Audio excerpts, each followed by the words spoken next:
Looks good from our end.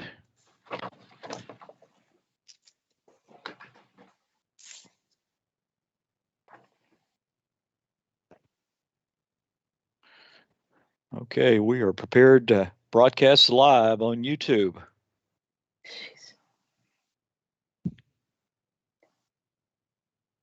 This is exciting. Always wanted to be a YouTuber.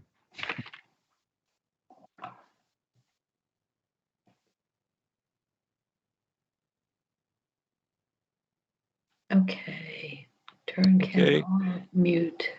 Yeah, I see you, Betsy. Okay. So I need to mute now, is that correct? Yes. Got it.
Remotely.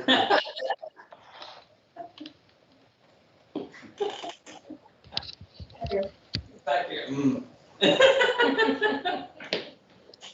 know we are. I don't know.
Oh,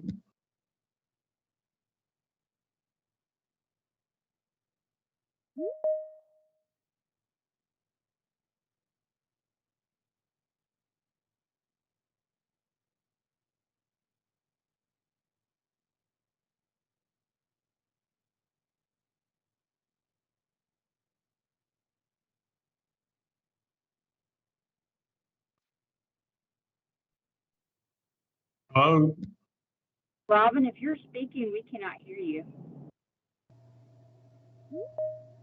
Okay. Can everyone hear me now? Okay. Sounds good? Okay. Thanks for the check. Yeah, I just want to welcome everyone to our Tennessee Fire Adapted Communities Conference. We're going virtual this year, as most of the meetings probably that you've been attending and training that you've been doing.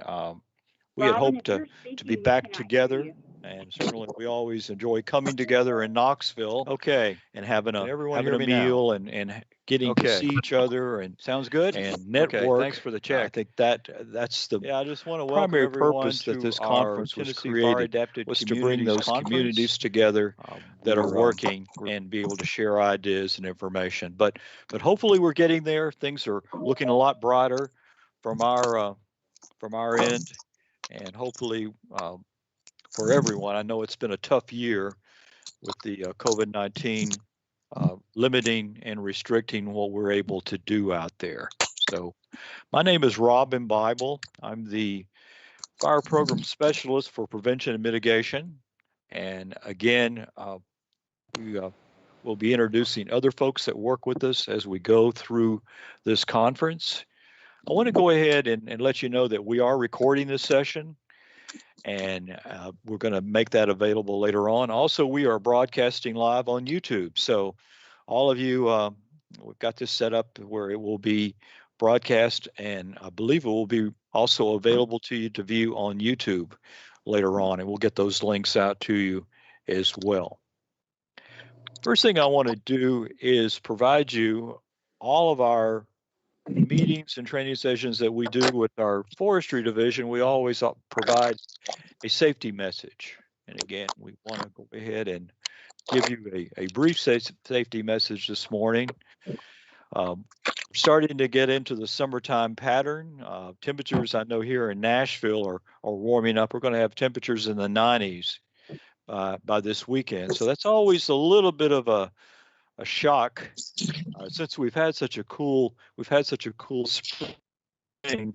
But I want to give you some hot weather safety tips this morning, and I think these apply to everyone, particularly communities. If you're outside working, cleaning up, doing any type of mitigation work in the hot weather, and just being out, getting readjusted to working in the heat.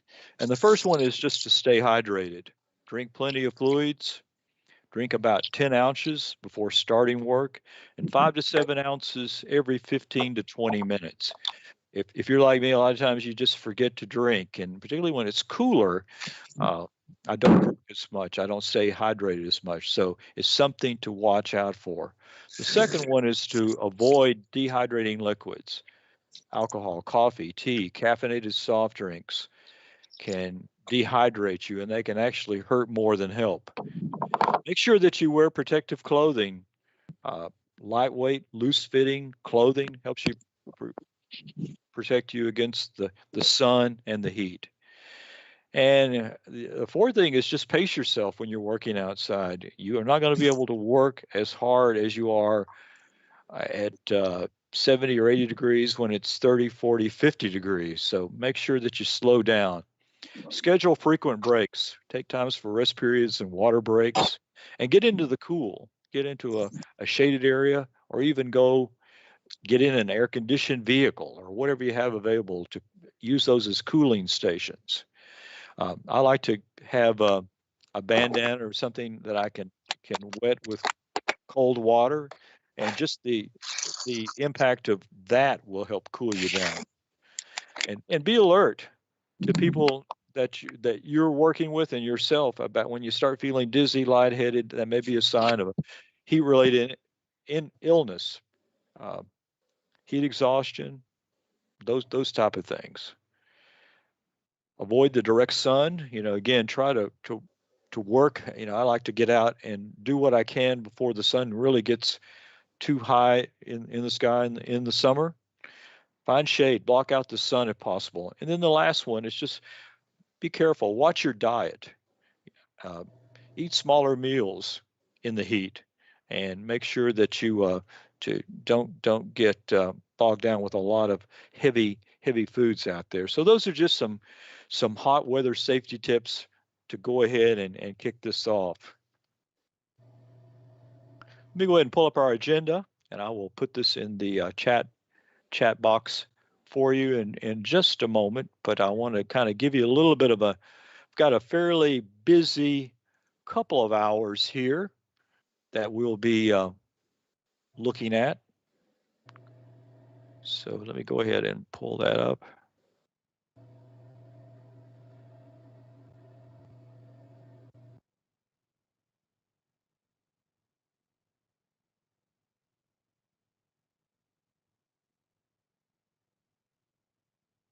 Okay. Can everyone see our agenda?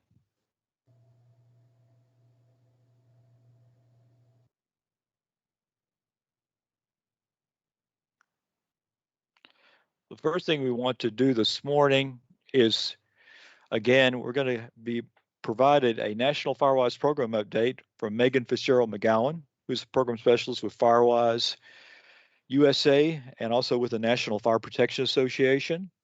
That will be followed by a presentation by Captain David Puckett, who's with Sevier County Fire. And we'll be, David's going to talk about working with community leaders. The bulk of our program is going to be giving you an update this morning on our Tennessee Fire Adapted Communities program. We'll be talking a little bit about our hazard mitigation program grants that we will be making available a little bit later on in the year. We'll be hearing from Susan McKinney with the Appalachian Resource Conservation and Development District, getting some program updates. And you'll also be hearing from some of our mitigation specialists and some of the work that they're doing. One of the best things about doing these meetings is being able to recognize individuals, community leaders, and other individuals working in our communities that have gone above and beyond a lot of the work that they're doing. So we're going to have some community awards. This is always one of my favorite parts when we get together and we do an in-person session out there. So I'm getting an update now. That's not good. So, okay, let me go ahead and stop that. And I want to go ahead and turn it over to Megan at this point, and be able to go ahead and I'll go ahead and give you control. Before we do that, David Arnold, our state forester, has joined us. David, is there anything that you would like to address the group with? Yes, and I'll be brief. Thank you, Robin. As Robin said, my name's David Arnold. I like to say I'm your state forester. And my goodness, as he also said, I would much rather us meet in person. Since becoming state forester, I did attend these meetings where there were in Knoxville, I'm sorry. And it's always impressive to see the work that you, as the communities that are engaged with our programs, have done. And it's really neat to see the passion and how you engaged in that work as well. But I have just 3 general comments. One of those is thank you. First of all, thank you for taking action and better preparing your respective communities and mitigating the risks relative to wildfire. The second comment is please continue to be engaged and learn. I mean, what you're involved with, I don't think you ever get to the point that everything's done, everything's completed. It's a continuous process.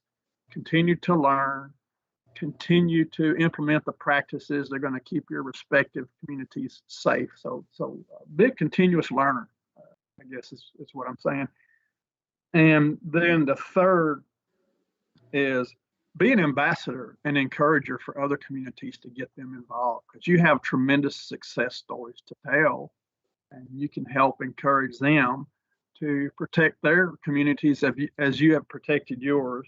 And part of that, now is the time that you engage, and now is the time that you move forward with the activities that are going to protect your communities. And we've had several years of wetter weather. We haven't really had what I would call a bad fire season for several years. Now is the time for you to get ready.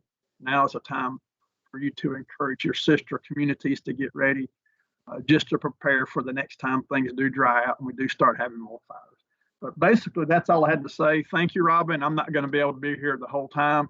Gosh, I wish we were meeting face to face. This is a very passionate group, and it's always a good day whenever I get to spend some time. So thank you very much. Thank you, David. Appreciate you getting on and joining us this morning. Okay. I'm going to go ahead now and turn it over to Megan Fitzgerald-McGowan, and let me get everything set up here. Going to put the spotlight. I'm learning all these new technologies with Microsoft Teams, so put the spotlight on Megan. Well, thank you so much and good morning. Hi, everyone. My name is Megan. As Robin said, I am a program specialist with the National Fire Protection Association. What that means to you is I'm actually the day-to-day program manager for the Firewise USA program. So just a second.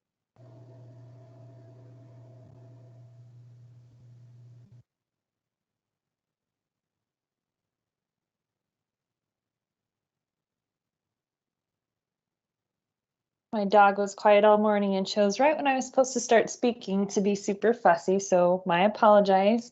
But yeah, so Firewise USA, as always, we're so excited to be able to connect with all of you practitioners and participants in the program. We appreciate all that you're doing to not only protect your own home and community, but serving as mentors to others and encouraging others to be proactive in living in an area that can experience wildfire. We don't have a lot of program changes this year, or updates, thank goodness, because that can always throw people for a loop. But a couple of things that are continuing from last year is one, this idea of flexibility in preparedness. Last year presented a lot of challenges with COVID in terms for the Firewise USA program, because so much of it is based on people working together, often face-to-face. One requirement is that educational outreach piece where you're supposed to have some sort of meeting, right, where you're sharing information, meeting with your fellow neighbors, talking about the risks and what you guys are going to do. And last year that couldn't happen. And for some communities, they might do a spring meeting and might still be in those areas where social distancing is being required or highly encouraged. So be flexible. We are very open to hearing about your online campaigns, your email campaigns, your virtual meetings. If you have a big community center where folks always go to get their information, posting stuff there, and that all counts towards that educational outreach. Yes, we do know from different things that face-to-face is the most effective, but there's not always that opportunity. So again, in 2021, we're being flexible, and we just encourage you to be creative and innovative. And we saw that last year, and we appreciate that. For the risk reduction investment part of the program, that hasn't changed. It's still based on the number of dwelling units in your community. And same as last year, if you can't do that big community workday, really getting the people who live in your community to do the work at their home level and share with you either the hours they worked or the money spent. The rate for 2021 has gone up. It's based on the national volunteer rate, and they do their transition in April. We do the calendar year. So technically we're using the one from last year, which is 2720, I believe, but that really shouldn't change too much. I know dollar-wise it sounds more, but if you have 100 homes, you still have to do 100 hours. So if you think of the in-kind labor piece or that volunteer piece, it's the same. And then the only other reminder with, for participating sites out there is renewals will be due in November, kind of that same Friday that they always are, the Friday before Thanksgiving. And that's all online through the portal. We'll be doing our reminder emails and postcards that we always do. But those are some of the big things. For those of you who have been in the program since prior to 2017, you may notice, and I would encourage you to log on earlier rather than later, that your action plan needs to be updated this year. And we're working with our state partners. We'll be sending out guidance about what that means to us, because your state, Tennessee, might have some of its own requirements, but that action plan is really just that roadmap kind of guide to help those efforts. And they should be goals that are kind of following that SMART method. So they need to be measurable, achievable, realistic, timely. But and we're looking at 3 years out. So maybe the first year in that action plan, it's to help get more participation within your community. It's to increase people doing complete work in that 0 to 5 foot space by 10% of the homes. It's things like that, but it doesn't have to be deep, doesn't have to be scientific, but again, it's that actionable checklist that your community can work on as it continues on. So those are the big Firewise USA things. Some updates from NFPA. I'm sure many of you are aware that last year our team was downsized, and it continues to be small. We're a 4-person team now in the Wildfire division at NFPA. So many of you might have worked with Marie Snow in the past. She was let go last year, along with many others, and that spot has not been filled and won't be filled. So if you are looking to connect with us, and here's where I think, am I able to do a share of my screen or not? Oh, there it is.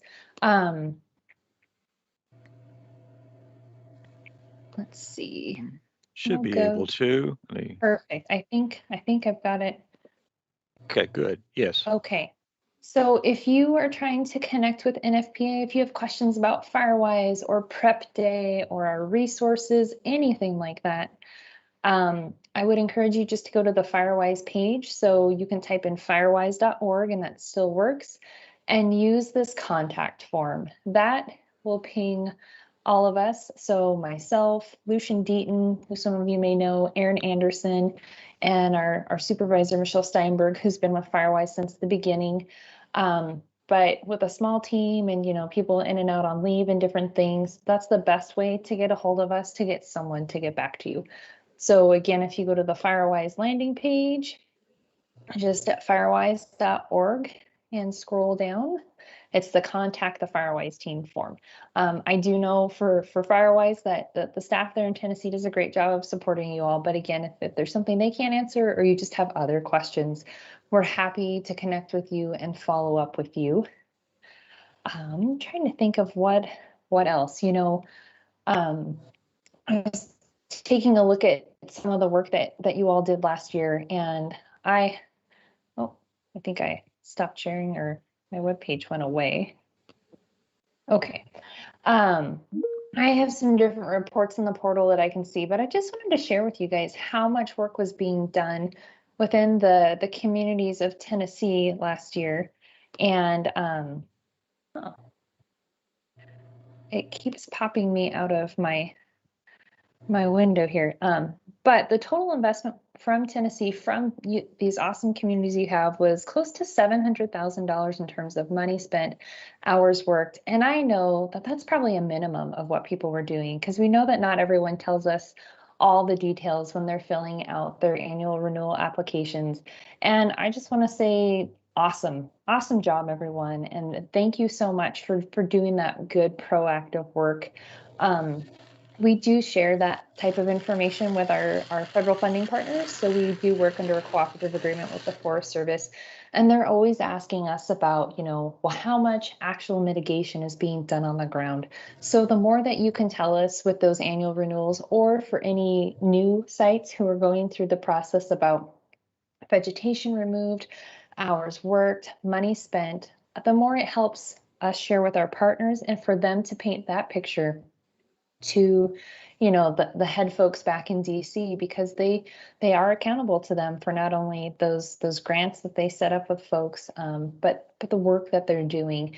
And if we look at the cohesive strategy and the three parts, the whole fire adapted communities piece isn't always the one that's most talked about and doesn't get as much of the funding as maybe it should. So I just ask that as much as you can tell us, we want to hear about, and would encourage you to put in way more than what you typically report in the portal, which might just be the minimum. So that's one thing.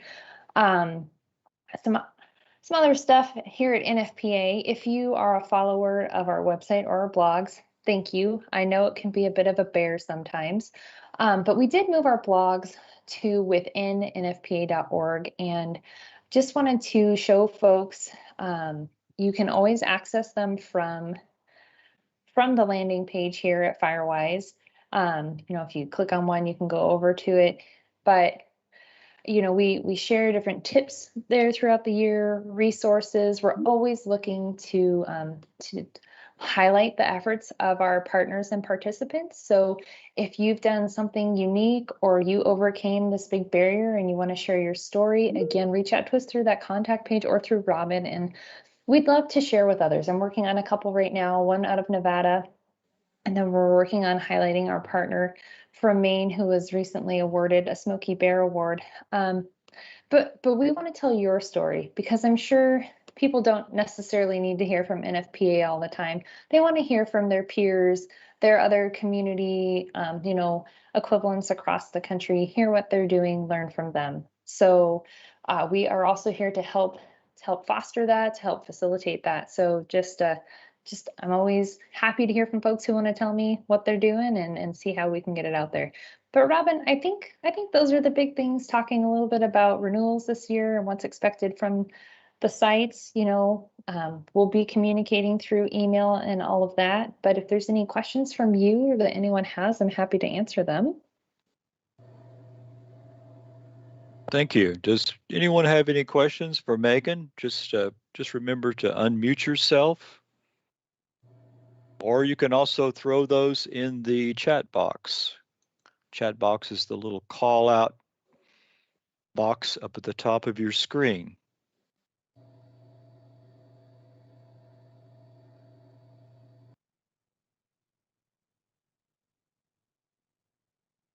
Quiet bunch this morning. It is very quiet.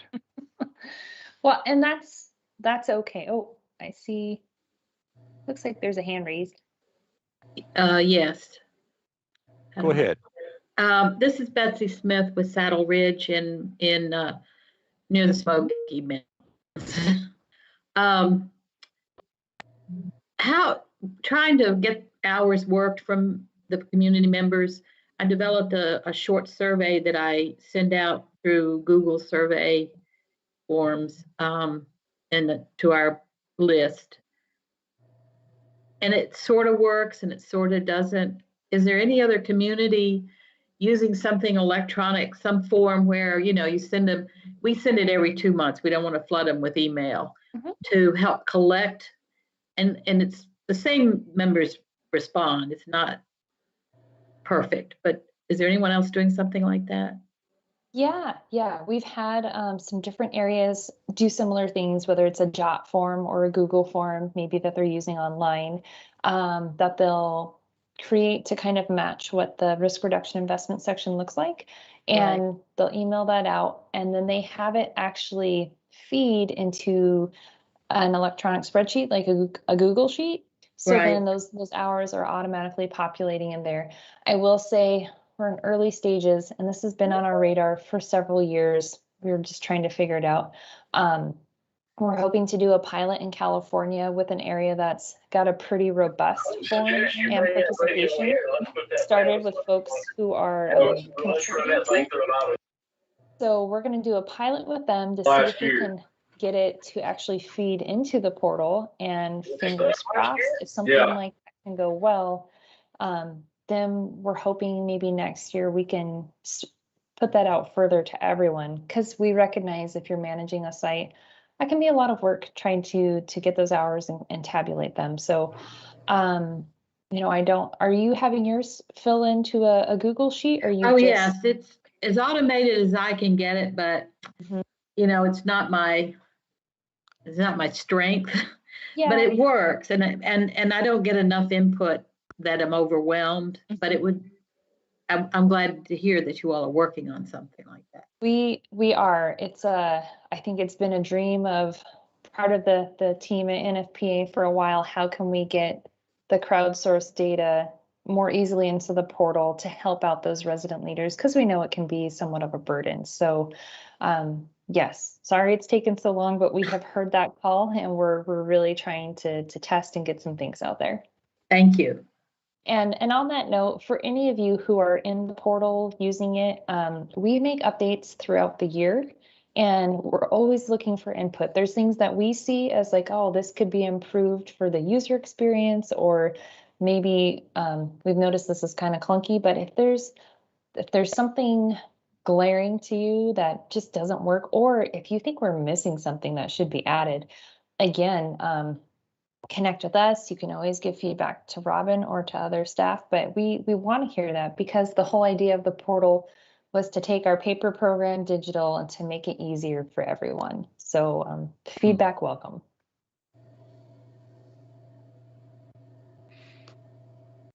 Okay, Megan, we also had a question from Tom McDaniel. Are work hours input for calendar year or other dates?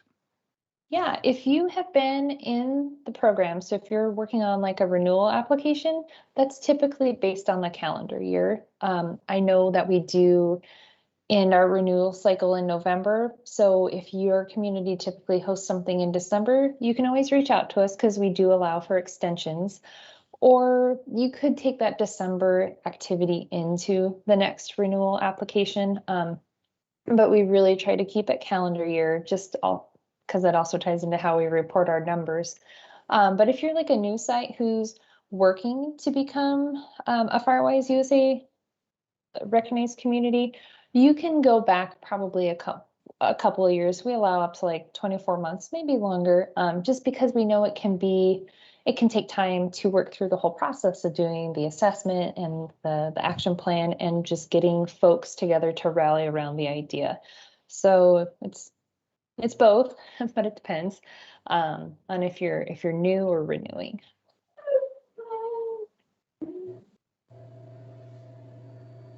Okay, any other questions for Megan this morning? We sure appreciate you joining us virtually. Hopefully, that's one good thing, that this makes it a little bit easier for travel, and you can don't have to deal with all the hassle there. So we sure appreciate the update. Thank you. Yeah, thank you so much. And if it's okay, I'm planning to stick around in case something else pops up during your next couple of hours. And that'd be great. I'll just be on mute and listening. Excellent. Yeah, we're going to do a question and answer session toward the end, so that would be very helpful. Thank you. Okay. Okay, next up is Captain David Puckett, who's going to give us a presentation from the community leader's perspective. And David, are you on? I'm looking for you here. Down here. Okay. Can you hear me? Yes. Oh, okay. I'm under, it'd be under Josh Tucker. Josh Tucker. Okay. Yeah, there's several. All right. Several of you there. I think I saw you. Okay, there we are. All right. We ready? Yes, go ahead. Good deal. Good morning, everybody. I'd like to start out saying I appreciate the opportunity to get to speak with everybody today. We've been partnering up and helping local Firewise communities here in Sevier County over the last year or two, and I was asked to speak a little bit about that. I've just got a few slides on the PowerPoint to go over just to kind of keep me on base, but you're welcome to ask questions throughout the process. But mainly the focus is keeping the focus.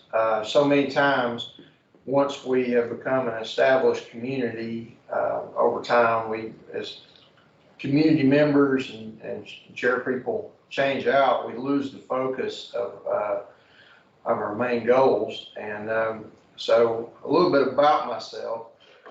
I was with the City of Gatlinburg Fire Department for about 18 and a half years. And during my stint up here, I served as the Wildland coordinator and helped with the Firewise program for the city. And then about 2 years ago, I was appointed the fire administrator for Stewart County. And one of the goals that I took with me from up here down there was to help organize and keep fluent all of our Firewise communities, because I understand how difficult it is to keep things moving, keep that momentum. You know, that's the biggest thing. We lose the momentum, and it's hard to get it started back. So my theory is if we can keep it going and keep it rolling, the more we can do that, the better. So what we've been doing is January of 2020, we started hosting quarterly meetings with the chairpersons of the various Firewise communities throughout the county. And what I try to do is each meeting try to bring a guest speaker in. I know that we've had Susan McKinney down, and we've had some native tree foundations. We've also had the Tennessee, I forget. Done with software. Yeah.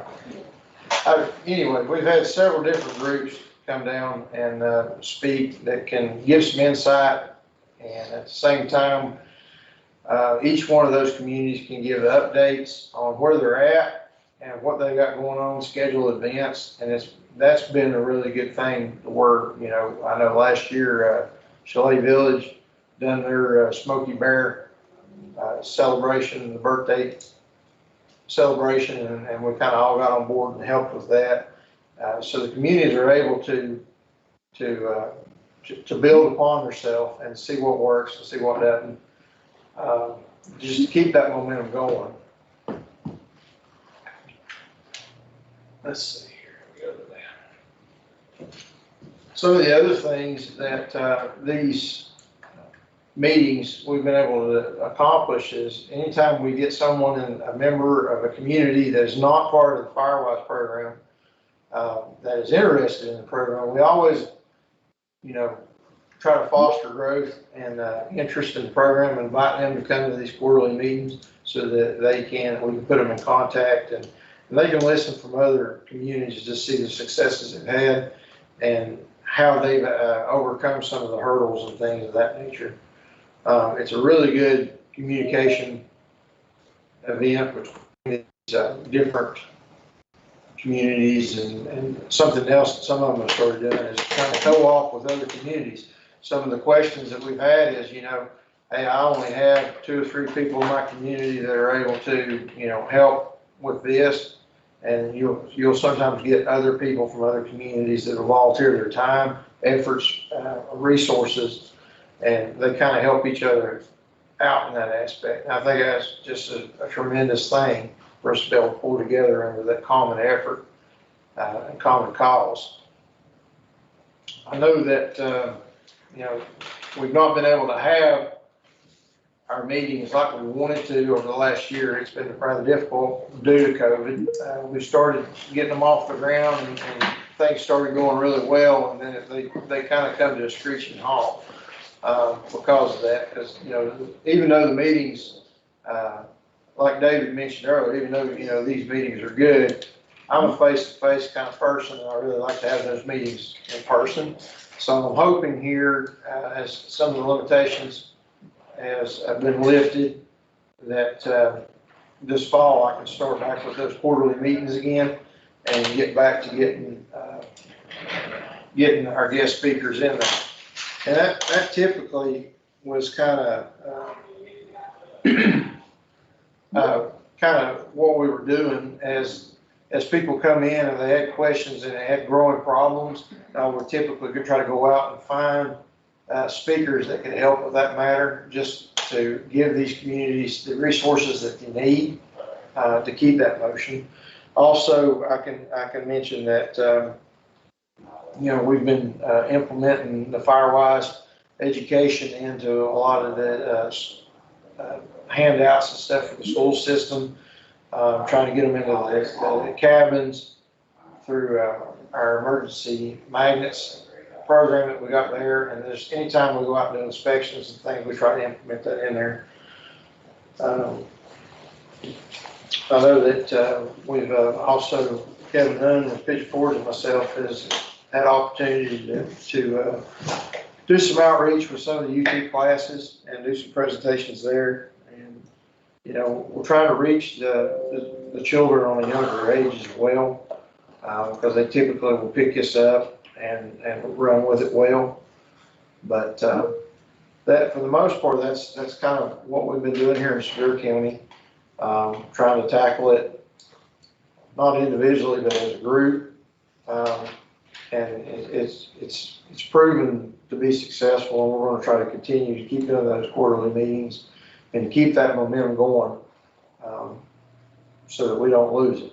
So that's about all I've got. I want to keep it short and sweet, and give time for any questions that anybody might have.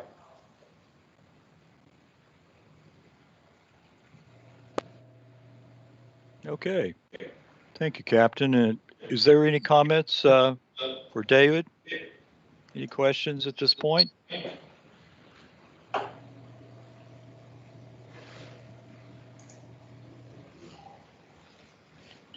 Don't forget that you can also put your questions in the chat box.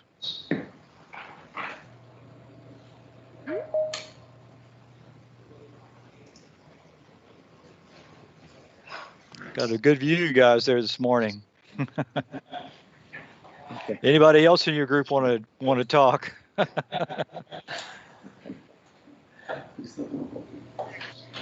think you're good. Okay. All righty. All right. Love you. Bye-bye. Okay. All right. Okay. Tell you what we'll do. We'll go ahead and roll ahead, and like I said before, we'll have an opportunity for questions and answers at the end of this presentation. So we'll go ahead and there may be some questions for David and Megan then. Okay.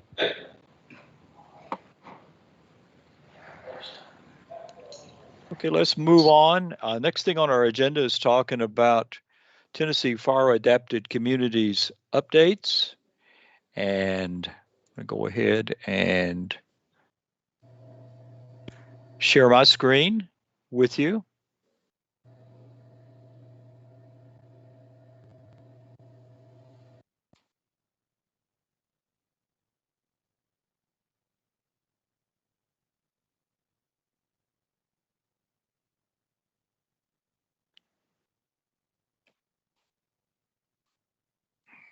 Okay.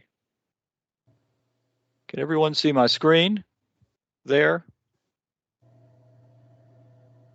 Are you getting an ocean view?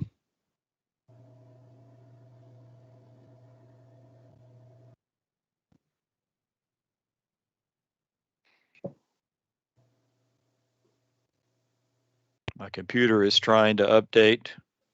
Robin, Betsy Smith has a question. Yes, go ahead, Betsy.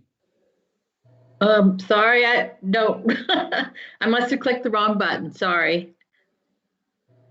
Okay. Okay. Let me see what's going on here. Okay.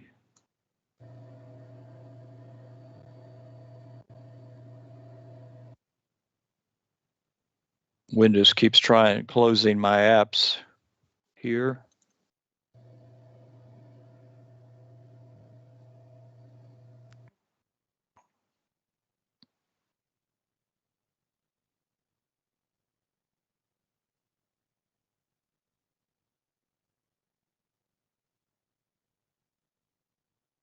Okay. Everyone see my screen okay there?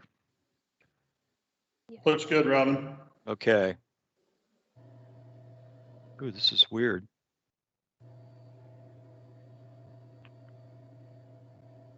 This totally has changed the look of it. Hold on for just a moment. Let me try something else.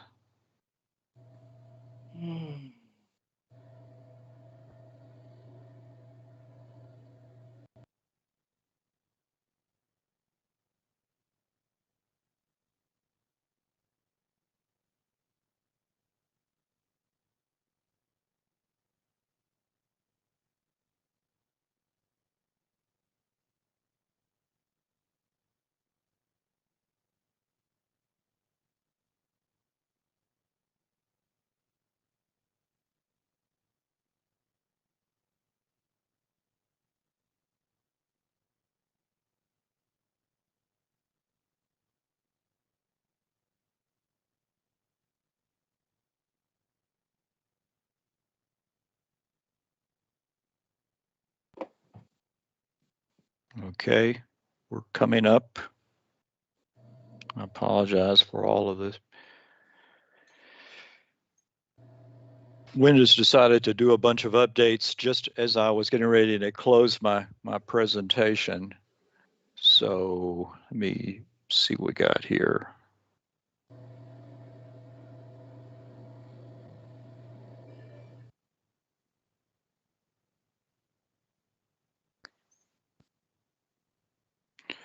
Okay, can everybody see the Tennessee Fire Adapted Communities Program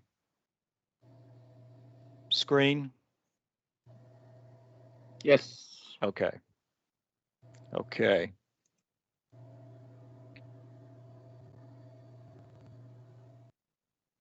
Okay. I wanted just to provide a little bit of an overview for folks. I know we have a lot of new communities that have joined us. We have new members.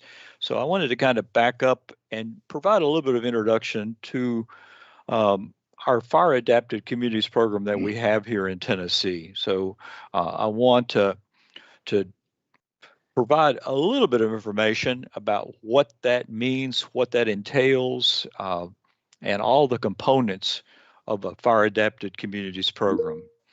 We're going to be spending a little bit of time on that, and then we will also be talking about the wildfire risk reduction programs that are currently available here in Tennessee. Things like Firewise USA is a wildfire reduction program.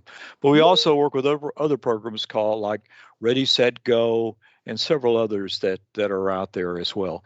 Our current fire prevention programs fit into this scale as well. And then we'll spend the rest of the time talking about our hazard mitigation assistant grants, provide you some information.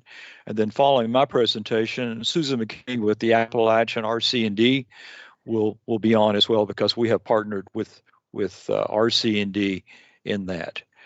So just a little bit of introduction about fire adapted communities. You know, the Tennessee Department of Agriculture Division of Forestry, we've been involved in wildfire hazard mitigation, reduction, prevention, all throughout our history. Our organization is probably about 90 years old now.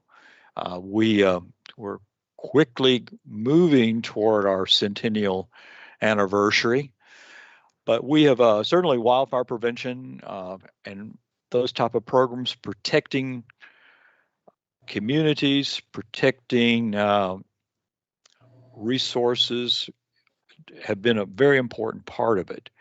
And we've also had a very important partnership with the National Fire Protection Association over the years to promote the Firewise USA program since 2002.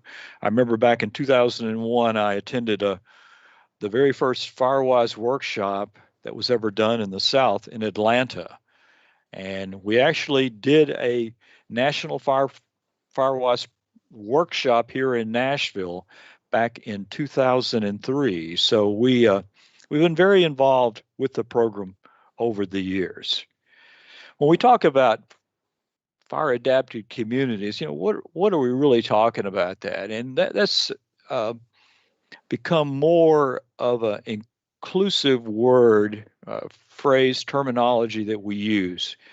And it's more characteristics of what is a fire adapted community. All of us that live in communities and have dealt with fire, and some of you have more than others. And we look back now at the Sevier County fires that happened back in the fall of 2016, and we look at the devastation and the impacts that it had on a lot of you that saw that and were experiencing that. So we know now that we have to accept fire. Fire is part of the natural landscape that we live in our community. Fires are going to occur, just like flooding is a common occurrence for some of our other communities. Or if you live in California, earthquakes or whatever, we have to identify those. And it's really an understanding, community understands what its fire risk is and acknowledges it. I think for a long time, we kind of felt like a community was a victim of fire, but now we're taking the proactive approach to fire, and we're beginning to look at how can we minimize the risk to our homes, to our businesses, to our parks, to utilities, to any number of things that are going on out there as part of that community. So it's really a multitude of programs and concepts that work hand in hand to increase wildfire community safety. And some of you have seen this graphic. You're familiar with all the components of what goes into becoming a Firewise community. Having community wildfire protection plans, CWPPs, cooperative fire agreements, codes and enforces, have an evacuation plan. And all of these point inward to what are the characteristics, what are the components of a fire adapted community. And we look at this kind of as a toolbox. We have this big toolbox out there, and we can reach in and we can pull out whatever we need to utilize at the time to make our situation work out there. So, this is just, it's not a complete list. There's probably some other things that you think about, but if you just think about how we use fuel breaks, how we utilize vegetation management to make our communities safer. Do we have internal safety zones where we can go to be safe in case of a wildfire? Are we making sure that the structures, the homes, the businesses that we have, are they ignition resistant? Are they fire resistant? And things like partnerships, partnering with a lot of the local fire management agencies. A lot of the communities out there have developed very active partnerships with fire departments, with local agencies. So we build these partnerships as we go. Wildfire prevention education programs is certainly a core mission of the Division of Forestry, has been from the very beginning. All of you recognize Smokey the Bear. Smokey is still a very important part of fire prevention. Smokey, a couple of years ago, just celebrated his 75th birthday. Program, very successful program, started in 1944. So we continue to use Smokey, and Smokey, I know, has been an integral part with some of your community field days and doing a lot of the work that you do out there. So again, a lot of different methods to get the fire prevention message out there. We, of course, produce fire prevention materials. We promote activities with communities. And probably one of the best tools that we have right now is our new website that we have, TN Wildland Fire. So there's the link to it. A lot of you are familiar with the burnsafetn.org website, and that's still good. That's still viable. That will take you right to this new site. BurnSafeTN has been incorporated into this new site. So as we go, we hope to get more information out there on current wildfire prevention education programs that are going on.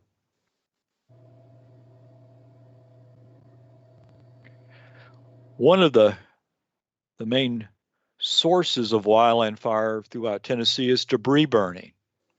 And I wanted just to make people aware that, of course, we require burning permits through the Division of Forestry from October 15th through May 15th. We've just come to the end of our official year, our official fire season year.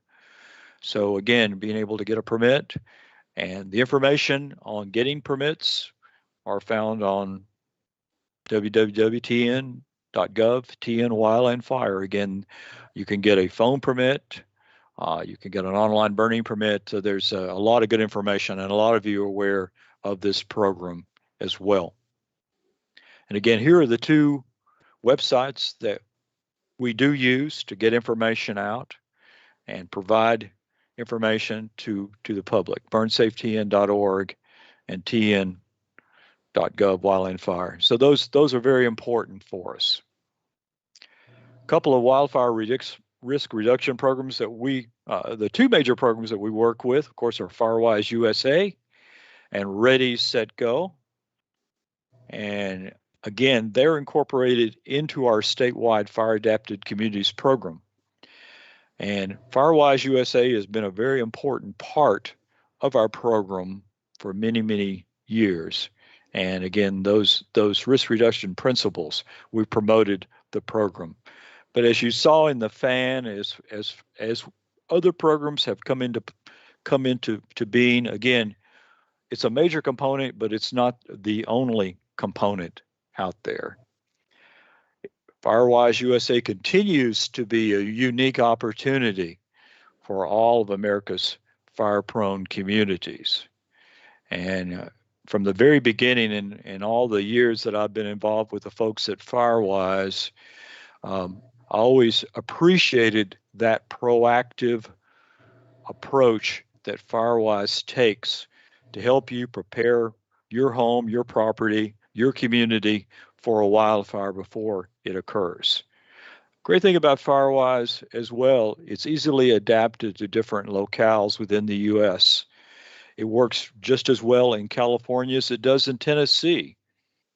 So those principles are universally adaptable to communities out there.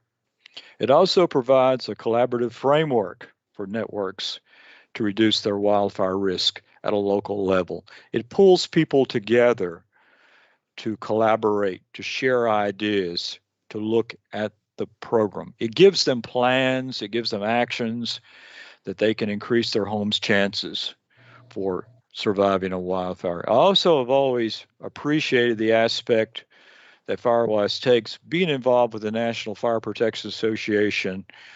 They have also been involved with a firefighter safety program for many, many years.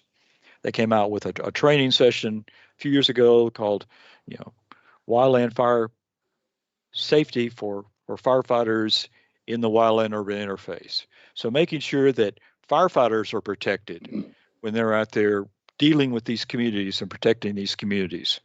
Giving firefighters room to be able to get in and work around structures and communities is so important.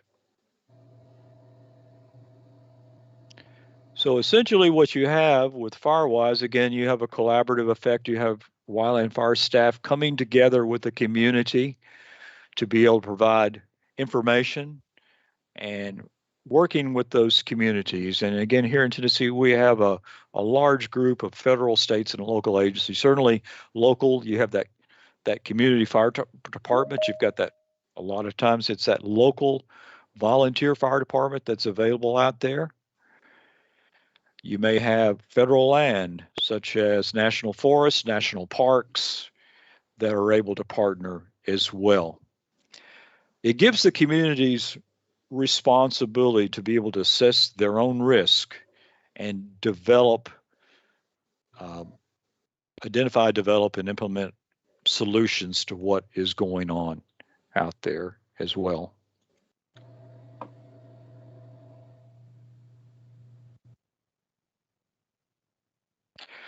Megan mentioned the Firewise Portal, and a lot of the communities are familiar with the Firewise Portal, where you could go on, and it is great. It's a great place to collect information for Firewise communities to go on there and take a look at what is going on. You can see the status, how many number of Firewise communities we have. We currently have about 29 Firewise communities. 21 of those are very active at this point. So you can look, you can get information, you can share information through the Firewise portal among communities out there. Just a little bit real briefly about how to become a Firewise community. There's a 8-step process, and all this information is provided in greater detail in our Tennessee Fire Adapted Communities Desk Guide. If you go to TN Wildland Fire, the websites that we mentioned earlier, you can go and you can actually download a copy of our updated community desk reference guide that has all the information that we're presenting in the presentation here today. But essentially, it just starts off with, if you want to become a Firewise community, give us a call. Contact the Division of Forestry. We can arrange a site visit. We can go out. We can assess your situation. You as a community then can organize a committee to begin working with us, with other agencies that are involved. There's an evaluation that's done of the community, an assessment of your fire risk. And then that leads into developing what we call a Community Wildfire Protection Plan, a CWPP, that has all the information. And the template for the CWPP is in this desk guide. But we'll work very, very closely with you and help you develop that CWPP. And then once you got everything in place, you apply for recognition with Firewise USA and be able to get that designation. And as Megan had talked about earlier, I mean, there's components there about community contributions and sponsoring a community field day. So, and then once you're recognized, it's just implementing the plan that you've developed, and then making sure that you update and renew your recognition status each year. Now, this past year, we had some communities with all of the challenges that we had before us with the COVID-19 pandemic that weren't able to come together, that were challenged. So we had some communities that decided to go inactive. So we'll be looking at those communities coming back and renewing their recognition status this year. But the Firewise portal is very easy. It's very, you can follow right along and get that information that you need out there as well. Ready, Set, Go is another important program that we are actively working with. Some of you are actively promoting this program. Some of our fire departments have become very, very involved with it. It's actually managed by the International Association of Fire Chiefs. So it's a totally different organization than Nfpa. But again, and it is a fire agency type program, and it seeks to develop and improve the dialogue between fire departments and those residents they serve. So there's a direct interaction with the community, and it's a great outreach program for fire departments to be able to use, particularly not only how to prepare their property, prepare themselves and their property against any type of fire threats. There's a very heavy fire prevention component involved in this, but it also leads into emergency evacuation preparedness. It's a very important part of the program. You got to be ready, you got to be set to go and evacuate. Okay, are there any questions on either of those programs right now? Our Firewise USA program, Ready, Set, Go, before we move on and talk about our grant program?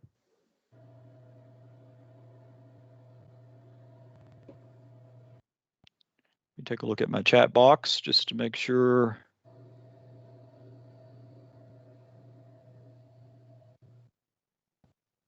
Tim Phelps, our outreach specialist has posted the Ready, Set, Go website that you can go and get information on. So that's there. We'll also be promoting some other things as well. Of course, Firewise, a lot of you familiar with firewise.org. Okay, well, let's move on and talk about our state and volunteer fire assistance programs out there. And again, just the type of grant opportunities that are available. We've been very involved with programs such as the State and Volunteer Fire Assistance Program since 1978. Again, these are programs that are authorized through what we call state and private forestry, cooperative forestry assistance through the USDA Forest Service. And these funds come to us and then they're passed down to you as grantees or individuals. But I wanted to give you a little bit of an overview of the types of programs that we have. When we talk about state fire assistance, we actually break those down into two sub-program areas. And the first one is one we call response.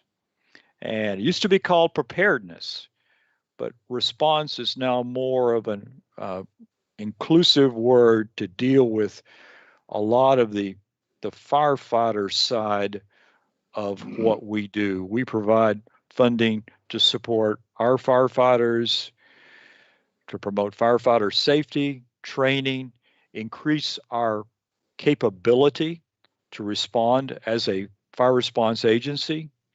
And again, a lot of that comes down to working with our partners, with making sure that PPE and wildland fire tools and supplies are needed out there. So that's a big part of what we do that provides us the capability to deliver our programs as a fire agency. The other program area is mitigation, and that's the one that we're doing, that we're involved with today and talking about today. Mitigation projects are focused on reducing hazardous fuels and wildfire risks to communities, promoting wildfire protection planning through the programs that we've talked about, Firewise, Fire Adapted Communities, Ready, Set, Go, and dealing with fire prevention activities. And most of the money that we receive through the Forest Service is used to provide hazard mitigation grants to communities.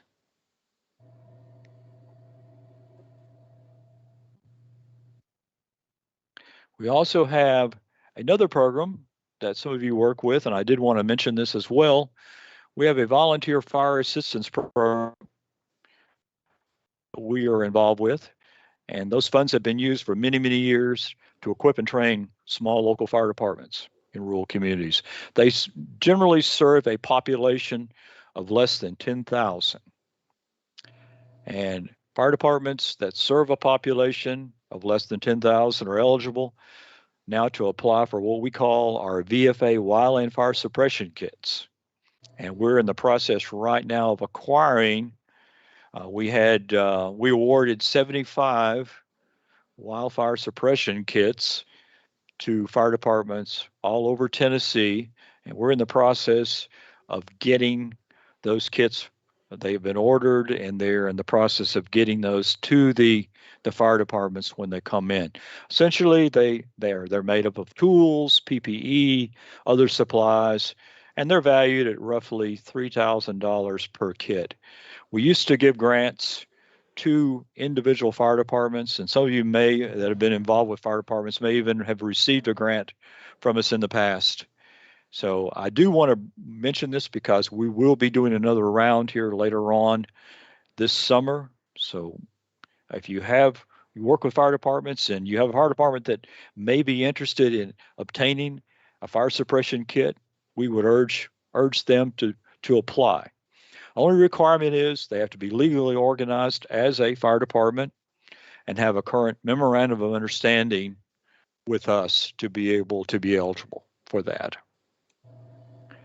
But let's talk a little bit about hazard mitigation grants, because that's what a lot of you are involved with right now. A lot of your communities have received these grants, and just a little bit about the type of grants that we have available.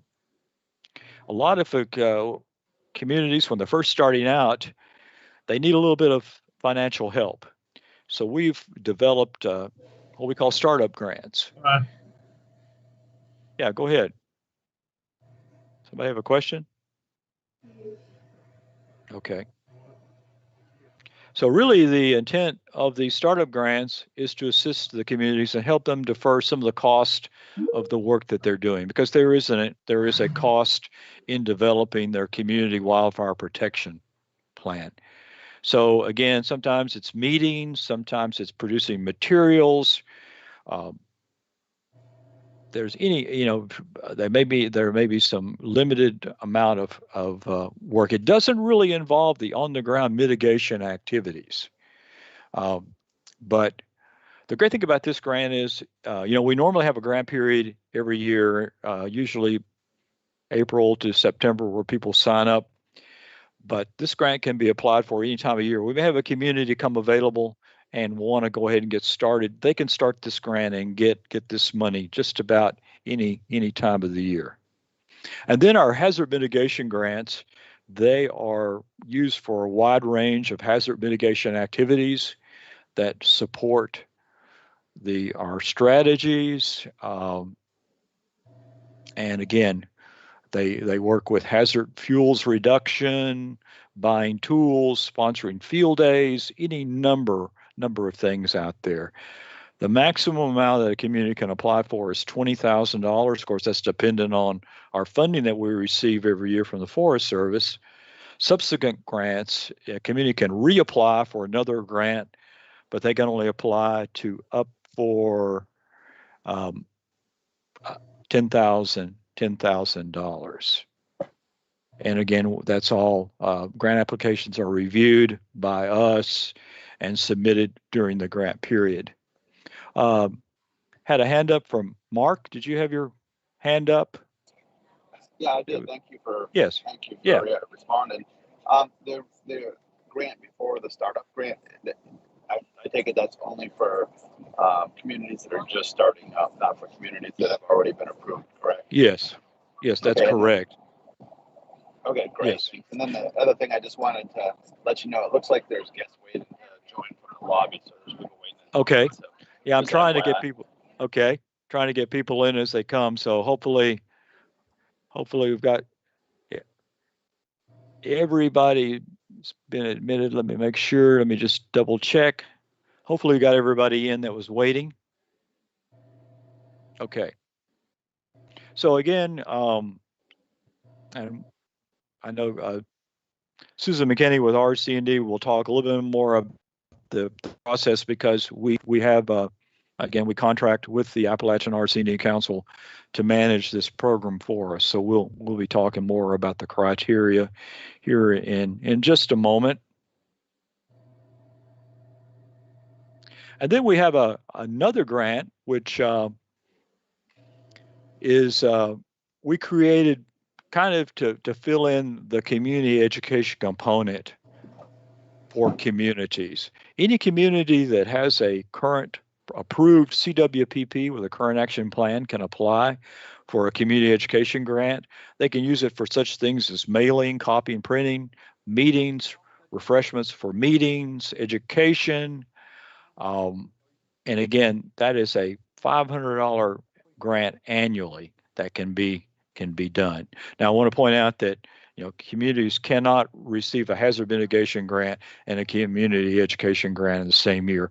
A lot of times, this component may be built into their hazard mitigation assistance grant. So you got to apply for one or the other. But there may be communities that just don't really want to go ahead and apply for a full-fledged hazard mitigation assistance grant. And again, this fills in the gap with a lot of our communities, and it helps them do their community education work. As I mentioned, we have contracted with the Appalachian RC&D Council for the administration and management of the hazard mitigation program. We review and approve these applications for grant assistance, and then we make recommendations to the RC&D for the grant expenditures. And then, of course, and Susan will be talking more about this in just after this presentation, but communities sign an agreement with the RC&D, and then the RC&D handles the management of the expenditures for that. Both the community and the RC&D are responsible for tracking cost out there. As far as eligible uses for these funds, and again, this information is also available in our Fire Adapted Communities Desk Reference Guide. Certainly things such as mailing, educational materials, hiring contractors to do assessments, write plans, mapping, any type of vegetation management work, such as tree removal, brush hogging, reducing the hazard fuel out there. And that's the big, probably one of the big eligible uses that we do see communities use.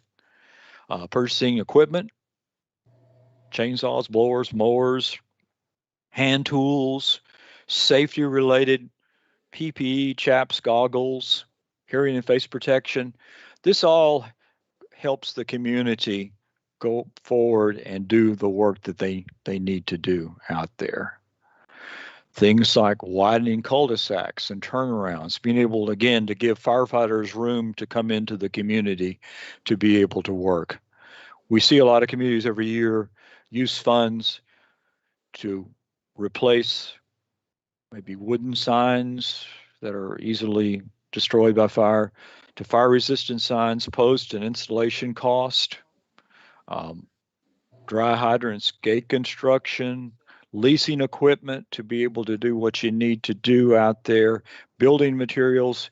And again, there may be items that you may be interested in that may not be on the list, but we urge you to go ahead and contact us, and we can tell you or not whether that would be an approved item or not. We can tell you the things that are ineligible. One of the big things that we're not allowed to do through our federal grants is buy any equipment that exceeds $5,000 in cost. And the primary reason for that is the federal government looks at any funds, any equipment that is bought with grant money, federal money over $5,000, as a rule by GSA, General Services Administration, must become federal property. So you can, it's just, you lose the ownership, or that actually has to be tagged as federal property. So we encourage communities definitely to stay under that 5,000 part. Legal fees, certainly we can't pay for any legal fees or anything with the community. We can't pay any salary cost, or we can't, pay for equipment costs from regular community employees. Any type of capital improvement projects are not allowable under this grant, anything that adds value. Then anything else under what we consider the intent. And again, we would just ask you to contact us, and before you make application approval, talk with us or one of our mitigation specialists or our field personnel just to get the information there as well. Our district contacts that we have, a lot of you are familiar. We have 4 districts within the Division of Forestry. East Tennessee District, Nathan Waters, and his contact information is there. On the Cumberland District, Joel Blackburn is our new Fire Assistant District Forester there. Joel comes to us from the East Tennessee District. Michael Holder in the Highland Rim District. And in the West Tennessee District, Ryan Morris. So their contact information is there, and their information is also available on TN Wildland Fire in that information. This is how our districts are broken up. We do include the map with our application and their contact information, where you can see where you are and who you need to contact with that. We also have 4 wildfire mitigation specialists that work with us. These are our contract mitigation specialists that work very closely with the Division of Forestry. We have 3 in East Tennessee, and a lot of you are familiar with these folks. You've worked with them fairly closely. Rick Brown, Leon Kantz, and Tom Simpson in the East Tennessee district. And then Michael Durfee covers Middle and West Tennessee. So their contact information is there as well. And again, their information is available to you on the website as well. And here's my contact information. If you need to get in contact with me here, my phone number, my email address. And so we got a lot of folks that are working on this to help you and to assist you. And please reach out to us. Are there any questions at this time on our Fire Adapted Communities program?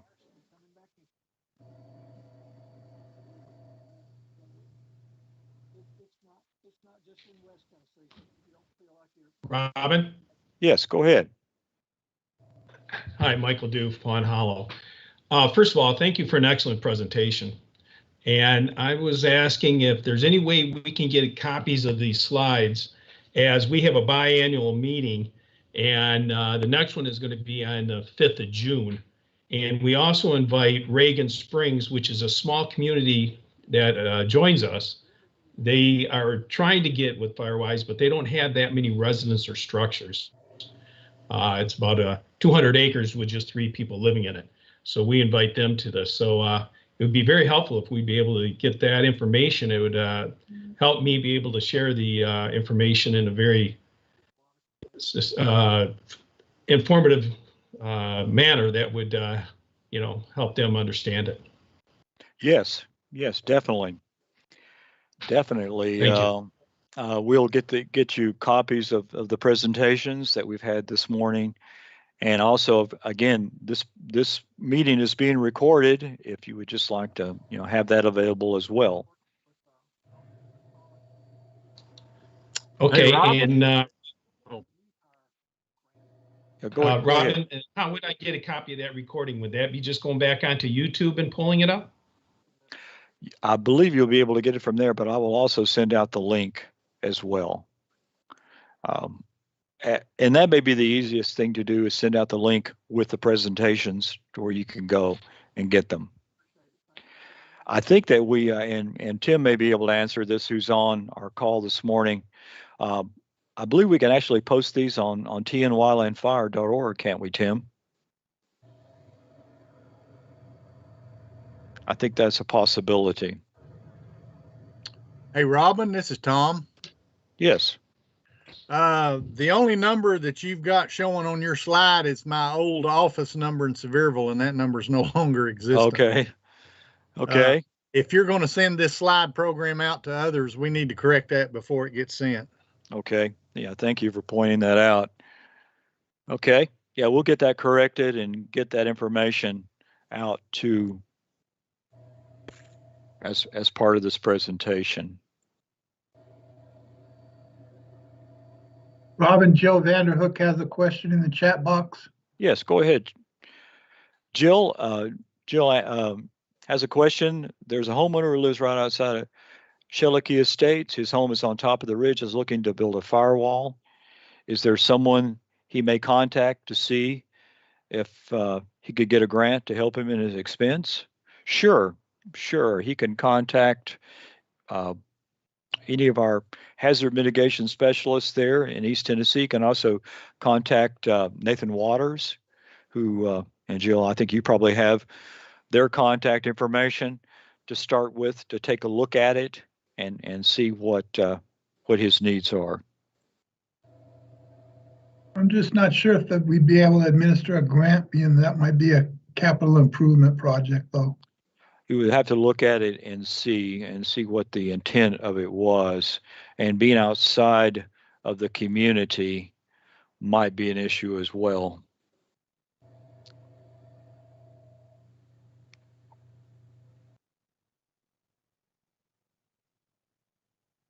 Okay. Any other questions? We'll, like I said, we'll have a question and answer session here at the end for you. At this point, I want to go ahead and turn it over. Yeah, go ahead. Okay. Well, the grants covered burn barrels. I want to purchase. There are some people in our neighborhood that is not comfortable with having a fire pit, and so I was wondering if we might be able to supply them with a burn barrel. I would think if it was an approved burn barrel, yeah, that would be possible. We just need to look at it, to review it, and again look at the circumstances around it, where it would be placed, and provide the information. But okay, I know that burn barrels are still being used, but certainly they have to be of a certain type, and there are some that are commercially available now that will fit. And again, it that would be tied into your local fire regulations as well. I don't want to speak for the local fire agencies, and we'd have to look at the local fire regulations, and if there are any restrictions against burn barrels in that area. Okay, so I'm going to be meeting with the chief fire. Yes, and that's the best place to start. Definitely. Okay, yeah, we're going to be meeting this coming month, so I will ask him about that when we meet.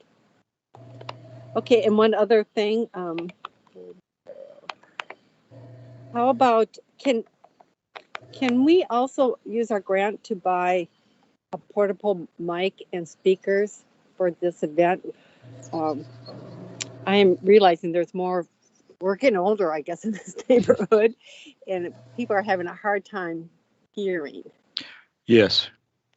Yeah, and I would think that would probably be covered under the community education type part, where you're doing meetings and outreach, but we can take a look at that and discuss that as well. All right, and for door prizes, we do pretty darn good. You know, we like to have door prizes and food, because that always encourages the audience to come. Mm-hmm.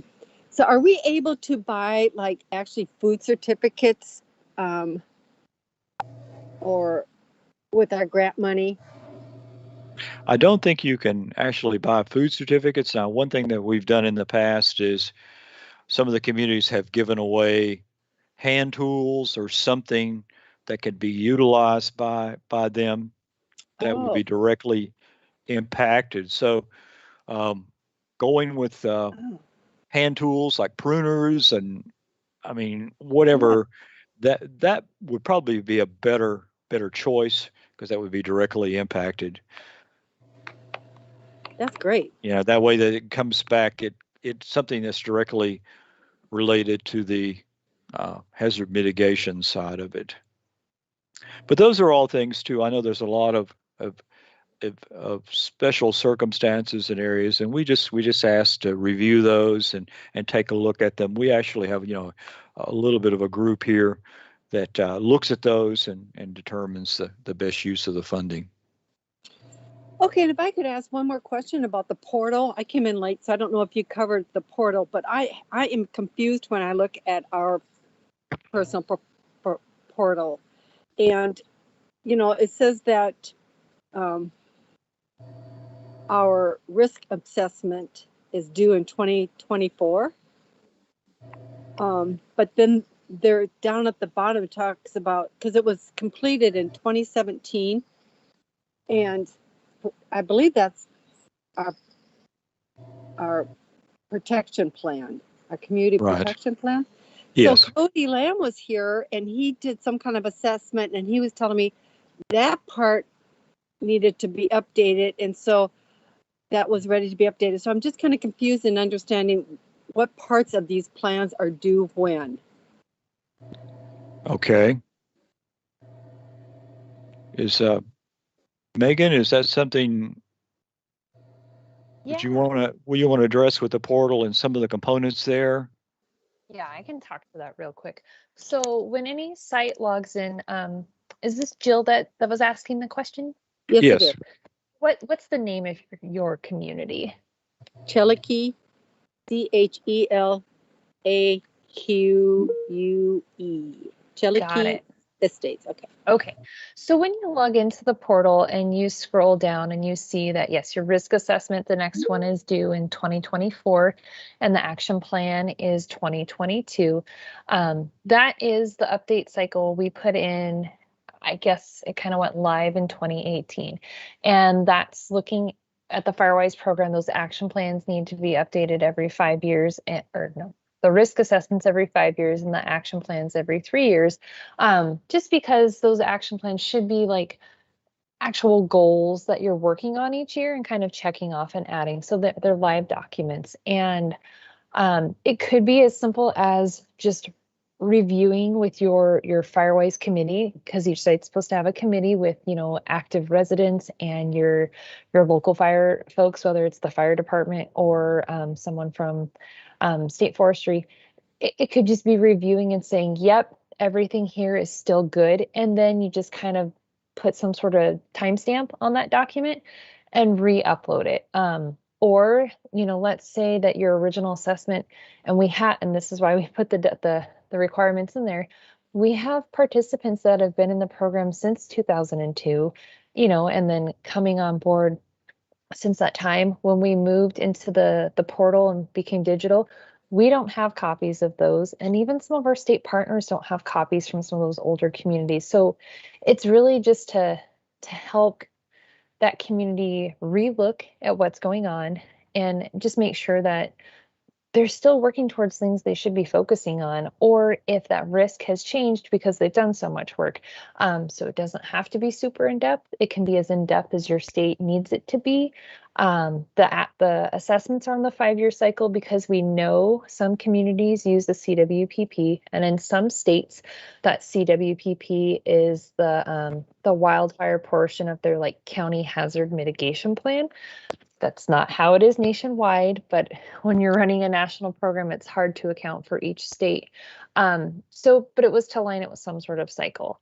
So yes, you will have to upload a new assessment in 2024. If you complete it sooner and you upload it, it changes that date and then pushes it out again. So the system tracks when documents are uploaded. The action plan that's due next year, again, it's just sitting with your committee and looking at what are our goals, what are we trying to achieve, what are we building on, and you would just, again, upload it with your renewal. So it's due by the date in November when your renewal application is due. So our goal plans are due this year. Yours is 2022. 2020, yes, I'm sorry, yes. Yep. Yeah, we were going to work on it this year, so we would be ready to submit it next year. Perfect. So, and then in okay, so there are 2 sections, and the other one is basically all that. Okay. Jill, yeah. you do want to go ahead and upload what we did this week, the risk assessment. I thought it was going to be due this year, but it will at least give us a few more years, and it's more accurate than the old one that's in there. Okay, so when I upload that, then I can also update our goals, and I guess I should maybe do that every year anyway if we have something. Okay, I'm just rambling, thinking in my head. These are good questions. We're coming up on the first cycle of when these things are due, and there are some sites that have to do the action plan this year. We'll be sending out guidance. We've just been trying to get a couple of things together first. But again, we don't want it to be overwhelming. It's more that refresher. We have some sites that have been doing the same thing every year since they joined, and while that one day a year barbecue is great for building that community cohesion, the question is, what else is happening on the ground? And when we look at some of these fires that have burned and some of these Firewise sites, that have burned and lost, the feedback they've given us is, you told us what we needed to do. We knew we needed to do more, and we just hadn't done it. And so that's why we're trying to make these action plans more living documents, is to help keep it fresh in people's minds. So you keep working towards all the goals and don't get stuck in that rut, because we don't want that loss, right? None of us wants to see our home or our friend's home damaged or lost in a wildfire. And so it's that whole idea of really keeping focused on the work and not just getting complacent or comfortable. So sorry, a little bit of a serious message, but it's one that just tugs at us every year. It's so hard to watch these things, and coming from a wildland fire background, it's just awful. So that's the reason why we have those update cycles out there, and it's not to create more work, but really just to keep things front and center. Okay, thank you so much. Yeah. And Megan, I think that Betsy Smith had a similar question in the chat. Understand the portal, what is needed for clarification when the CWP is new. They're currently updating their action plan, just completed their CWPP and some of their other information.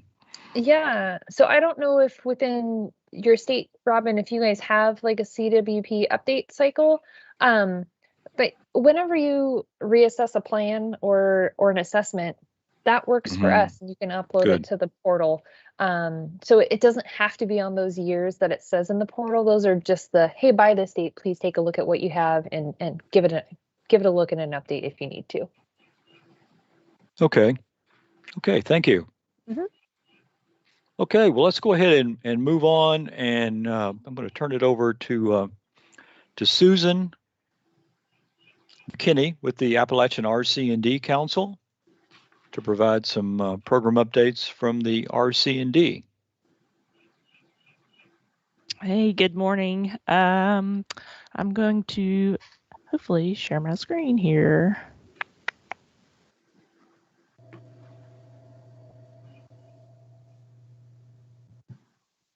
And hopefully share the correct screen. Okay. Yeah, we can see it, Susan. Oh, no, that's not the right one. No, I don't want to leave. Okay. My apologies. We're just transitioning over from Zoom capabilities to to Teams, so this is a little learning experience for me. Stop presenting. Let me see if I can get it to this one.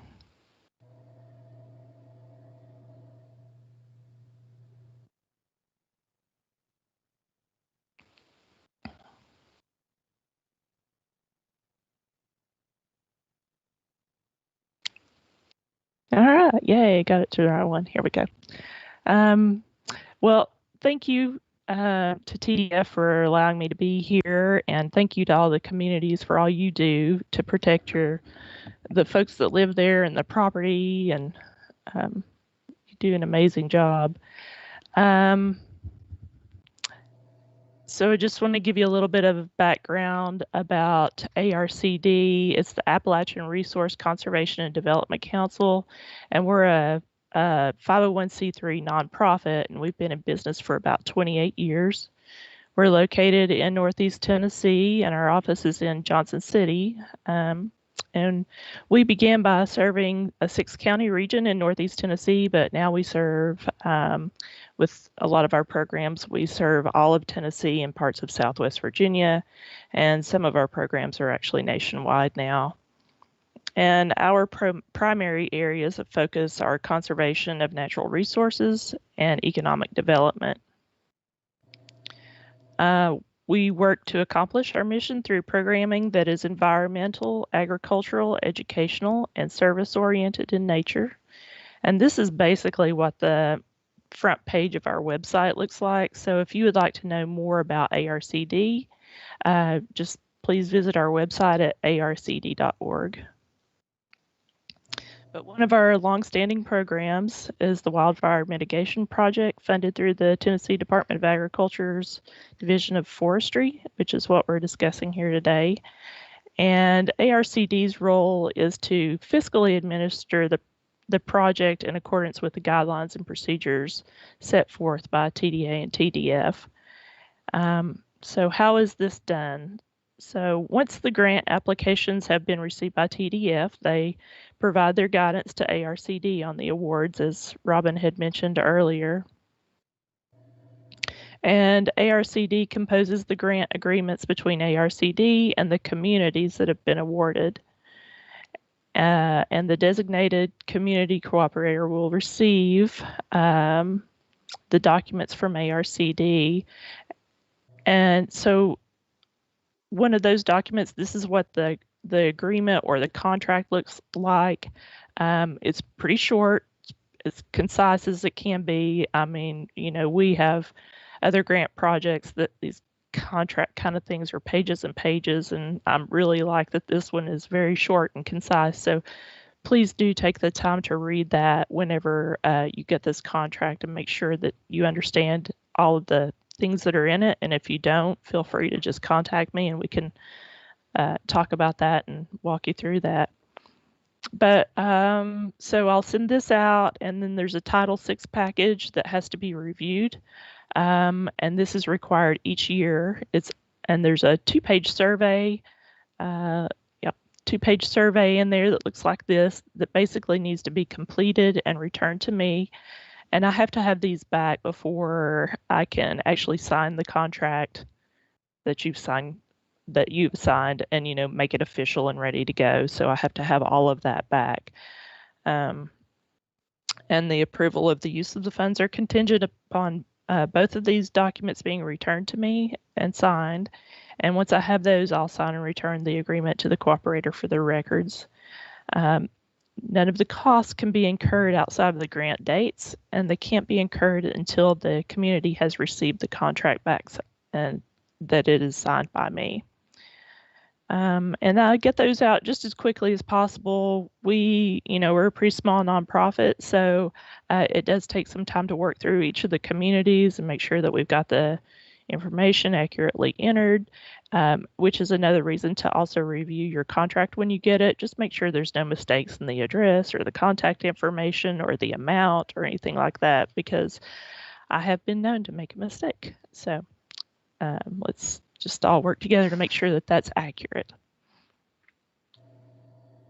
And then once you start the work on the project, you'll begin submitting. You'll also get an invoice template with instructions on how to request your reimbursements.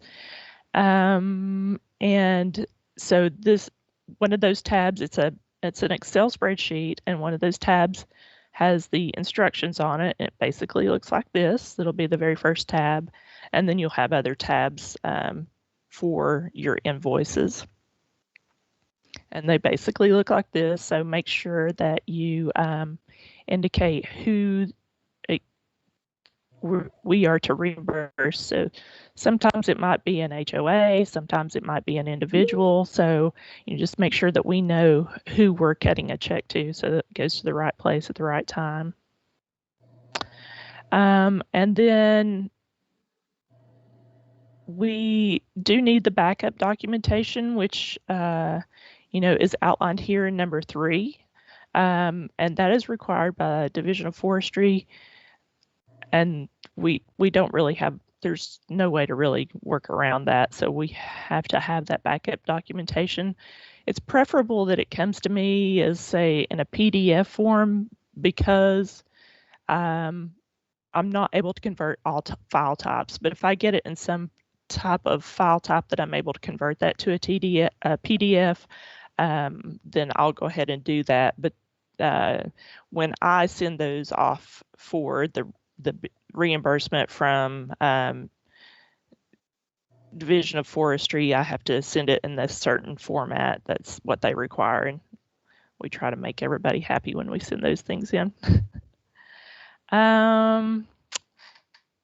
And if you don't have a scanner at home or a way to scan those documents in, Kinko's or Office Depot, they can scan those for you and they can actually email those to me. So you can do a one-stop shop kind of thing.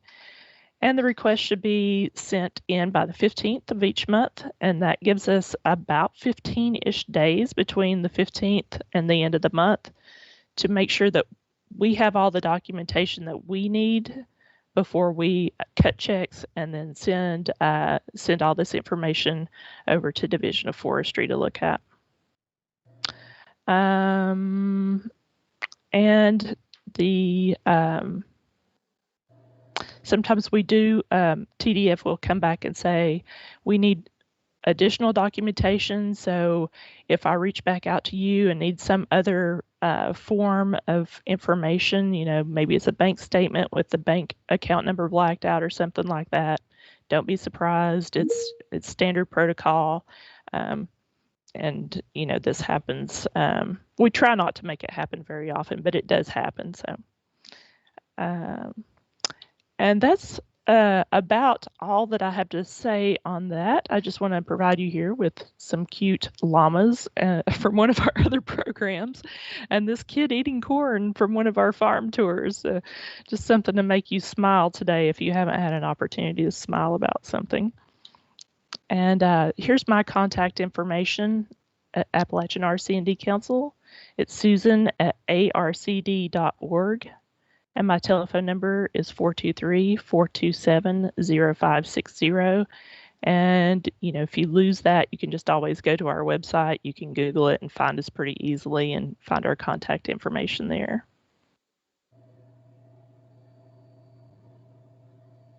Okay. Thank you, Susan. Any questions for Susan and the RC&D at this point? Some of you may be interested of how the partnership with the RC&D Council came about, and it goes way back to 2003 when a couple of members, a member from the Buffalo Duck RC&D and the Chicolo Shiloh RC&D came to us and were very interested in the Firewise Communities program.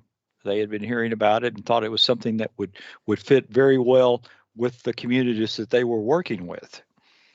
And at that point in time, we also talked to Roy Settle with the Appalachian RC&D, and certainly Smoky Mountain RC&D and some of the others that were involved.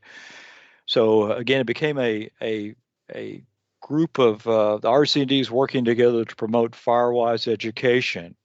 We did a whole series of workshops called Living on the Edge way back when. Some of you may remember those, in cooperation with the RC&D Council. So this is a natural outgrowth of what it is. So they've been very important partners throughout the past almost 20 years now. Okay. Well, I know some of you probably have to drop off at 11. So what I'd like to do is go ahead and move on to our Community Leader Awards right now, and then we will wrap up with reports from mitigation specialists and anything that the communities would like to discuss. But I want to get these awards in because they are certainly a very important part of what we do, and we want to recognize those individuals. Okay. Everyone see my screen? Fire Adapted Communities Program Awards.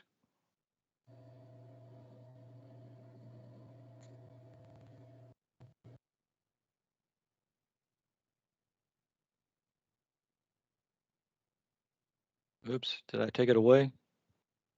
Can everyone still see it? Yes. Yes. Okay, good. The first awards that I'd like to point out ties back into the Wildfire Community Preparedness Day.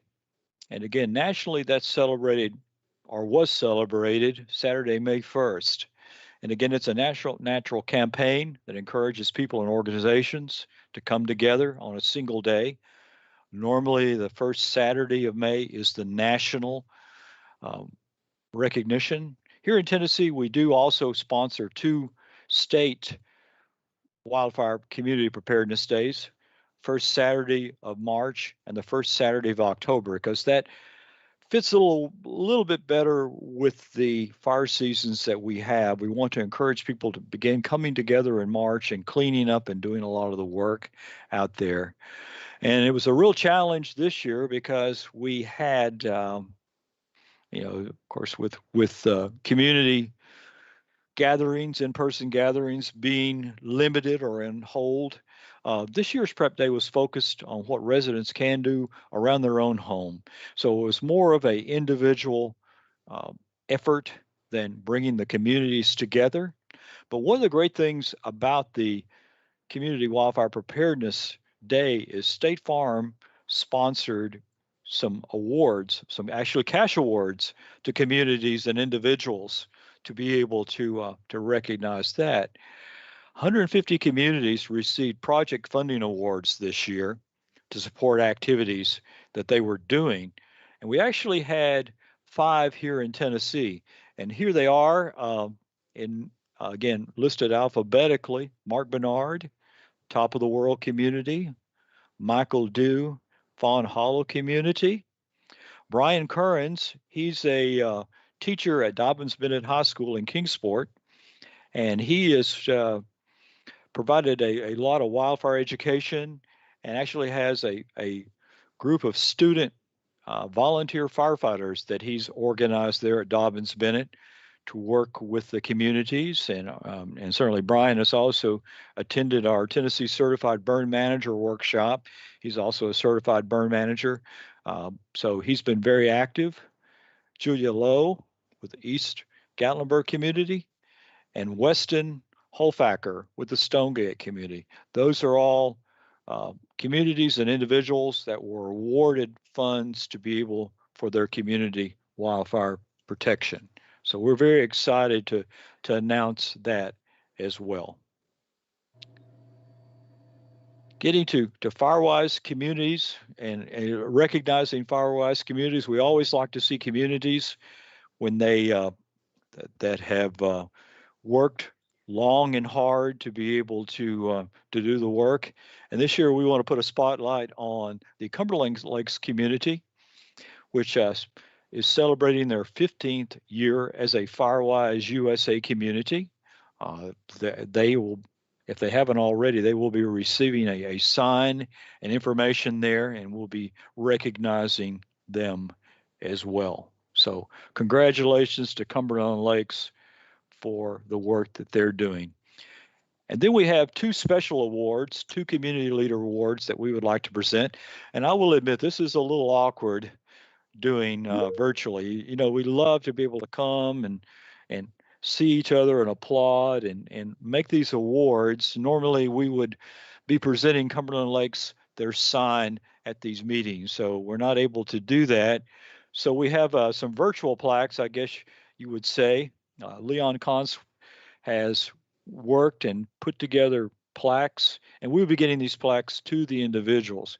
But the first one is Don Coughlin with Laurel Mountain Lakes. Don's been involved in the community's fire adapted community programs for approximately 15 years. He served as community leader from 2014 to 2017.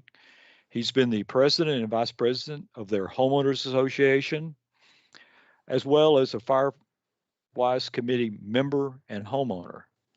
Back in 2006, which was fairly early in the program,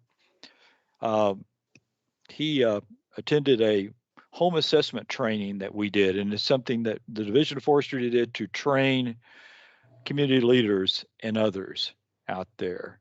So he has worked very, very hard in being able to do that.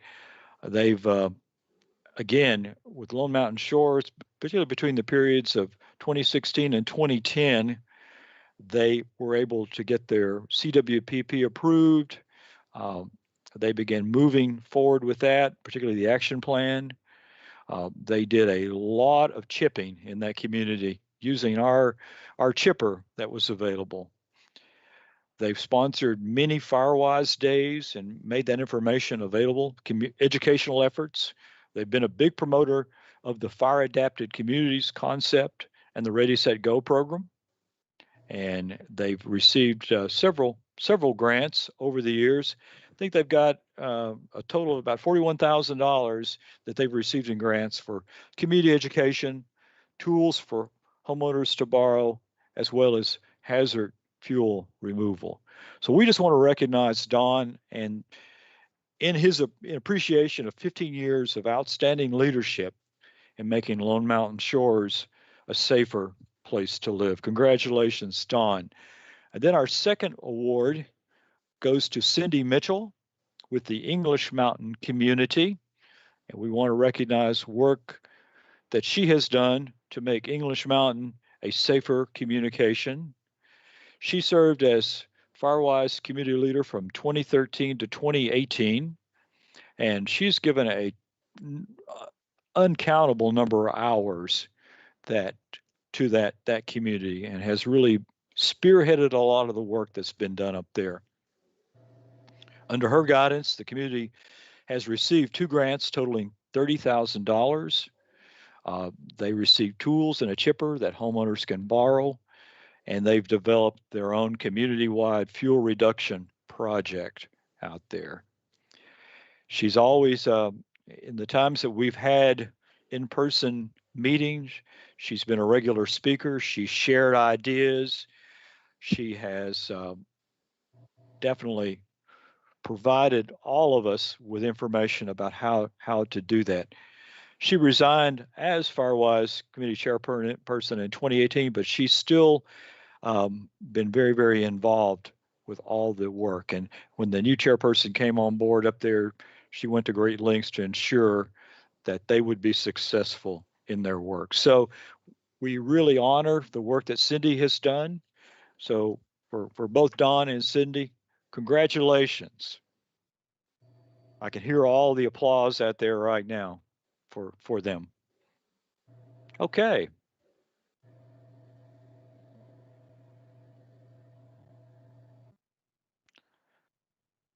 Okay, that is the end of all of our presentations. And what I want to do now is I'd like to give our mitigation specialist an opportunity to talk about anything, and then we'll follow it up with any community reports or anything that anyone would like to talk about. So why don't we start off, Rick Brown, if you're on.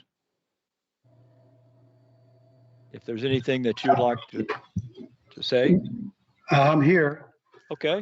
Yeah, I'm going to try to share a screen. I've never done this, so just give me a second. How do I do that? Look and see if I'll give you control here.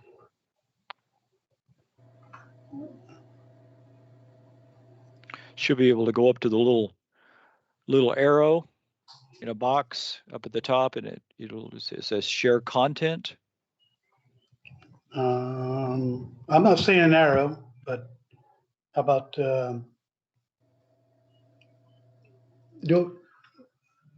okay, let me just go to my PowerPoint and I'll just talk about it. Okay. We've got, since the 2016 fires, there's been quite an interest in Sevier County, to come up with communities to do Firewise programs.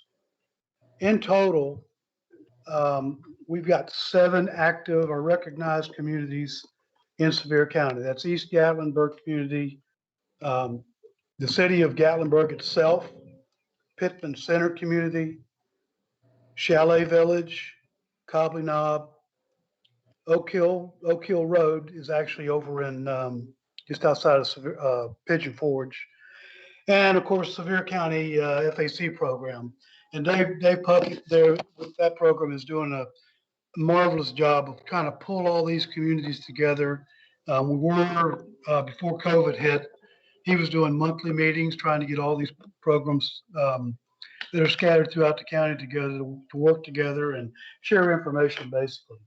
So 7 communities that are already recognized since 2016 in Sevier County now.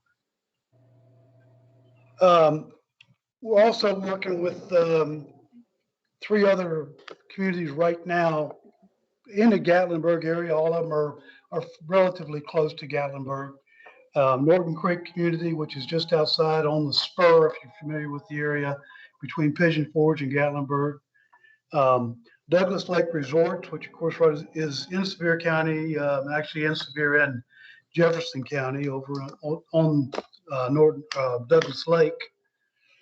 And a community over between, basically between Cobley Knob and Cosby, which is outdoor resorts, and it's actually I guess a mobile home resort community. Mobile home is actually an RV community. None of those are active or are actually recognized programs right now, but they're working towards that recognition, or at least talking about it in community meetings and so forth. Norton Creek has a draft CWPP. Actually, both Norton Lake and Douglas Lake have Norton Creek and Douglas Lake have a draft CWPP. We have one interested community, and that's Minot Park. Been working with those folks for several years, and there's interest there, but nobody really wants to take the handle and move forward with it. So we'll just keep working with them and see how that works. See how it goes.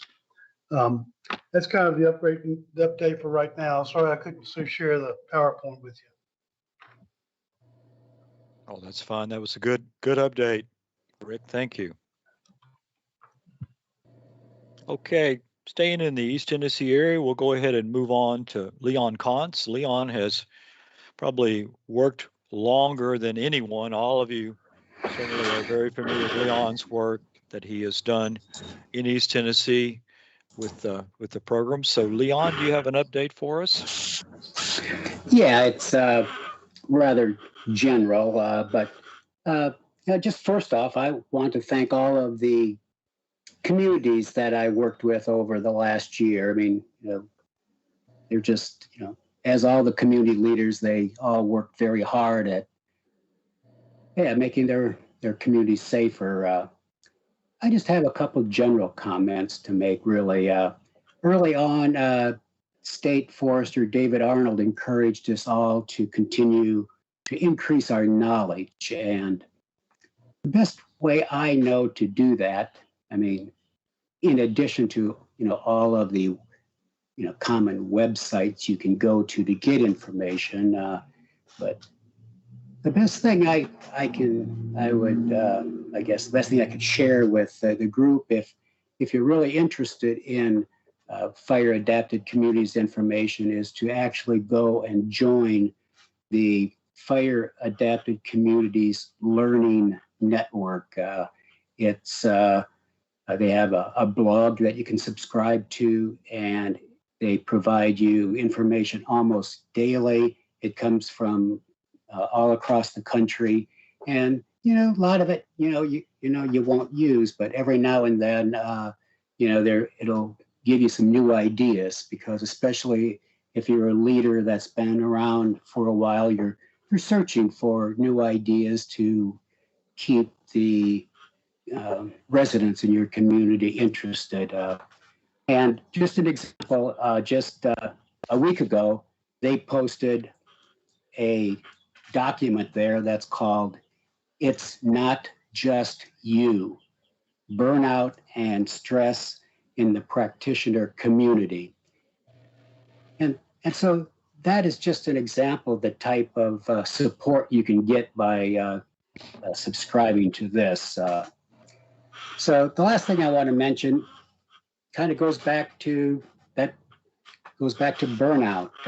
If you've been a leader for a few years, you can get worn down over time, and no matter how much zeal you have had to start with, especially larger communities can be challenging. So just a couple of tips. One is I encourage you to start early on to start grooming a successor for yourself.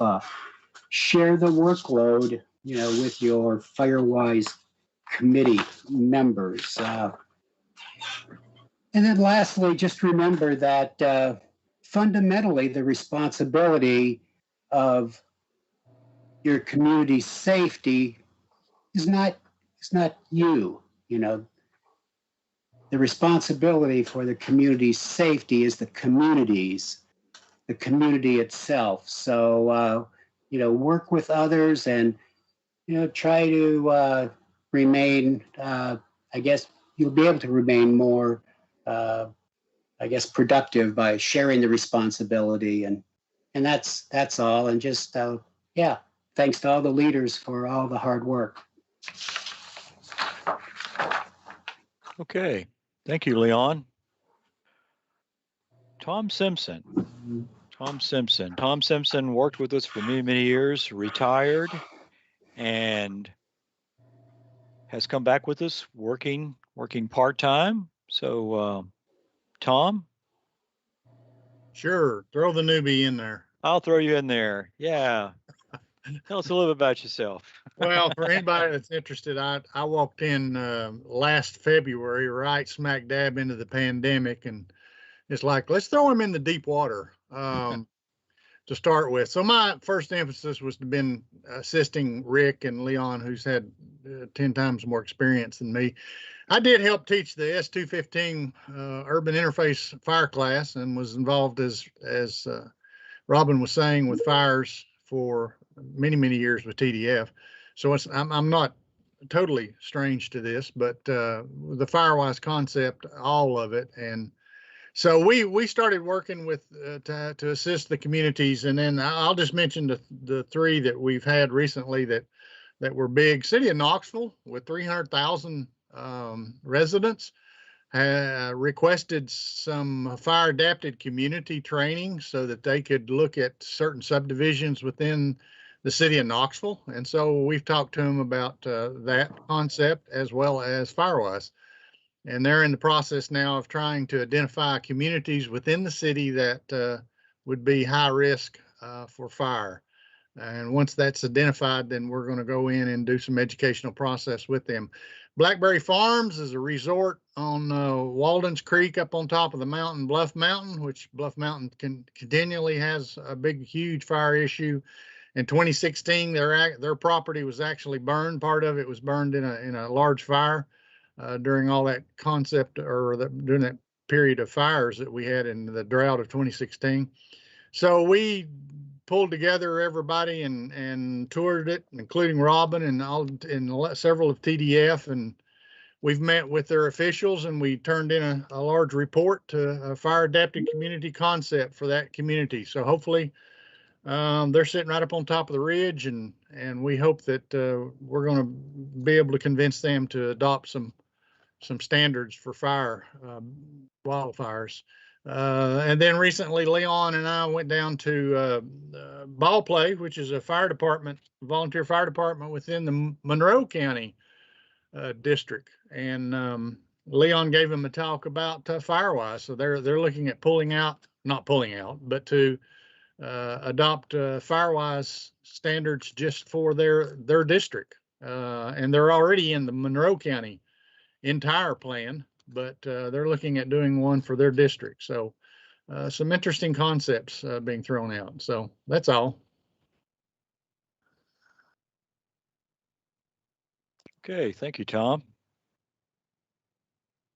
Appreciate your update. Tom is also a certified arborist and has worked for many years, worked with the city of Knoxville, and brings the expertise of urban forestry background to fire. So we're glad to have that.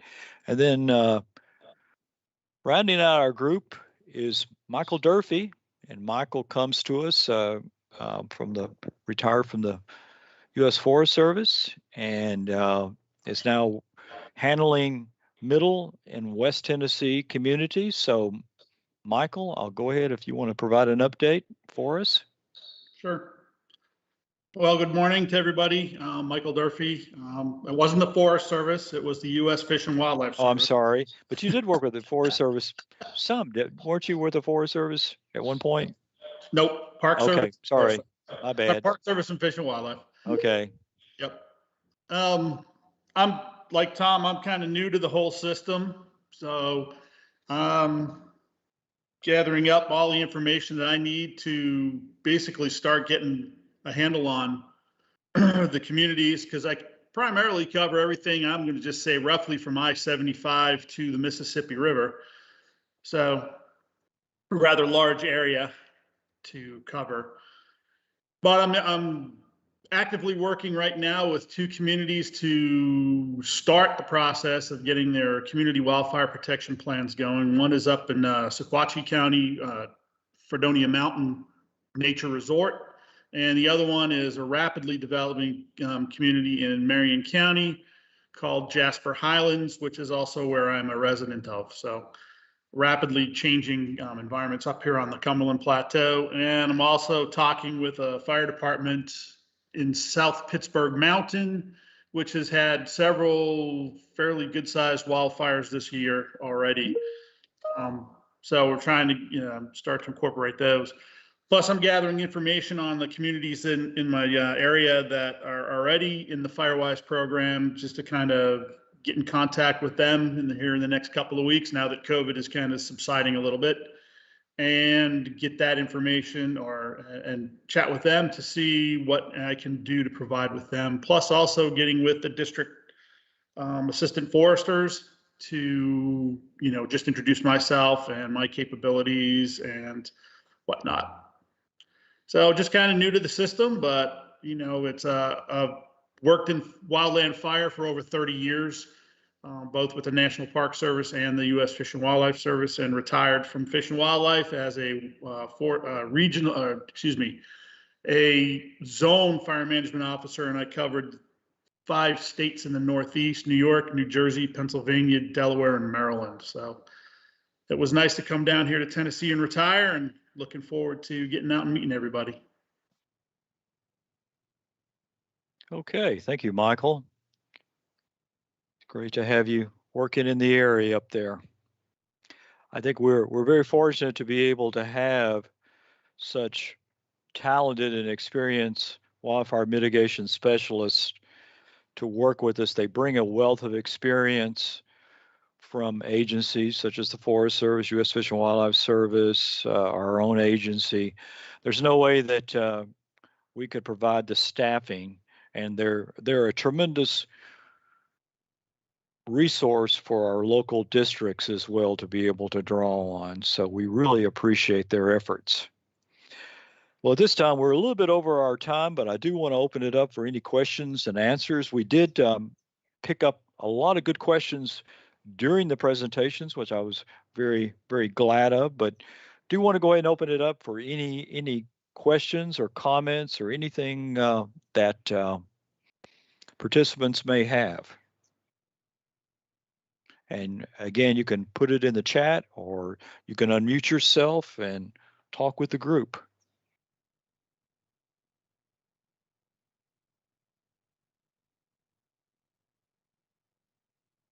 And this is an opportunity you can ask any of our speakers.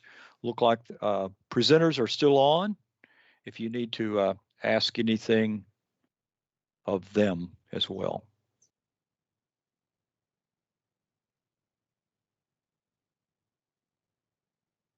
I think we're probably getting close to the end here. I know about 2 hours is about the limit for me on some of our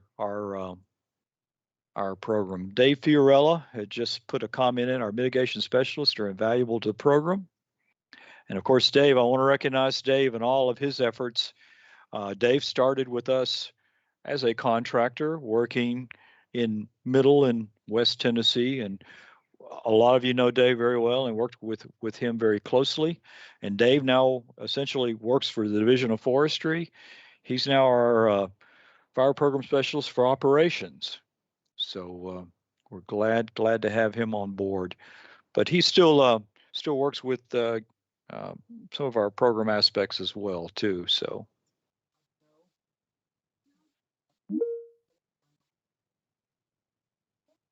Any other questions for the group?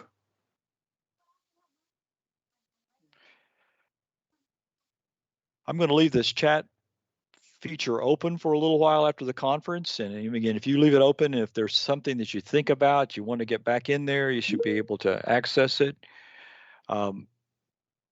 Rick Brown says, I forgot to include Pigeon Forge as a recognized community. And again, Leon is working directly with Pigeon Forge. Certainly Pigeon Forge has been a valuable partner working with us in Sevier County.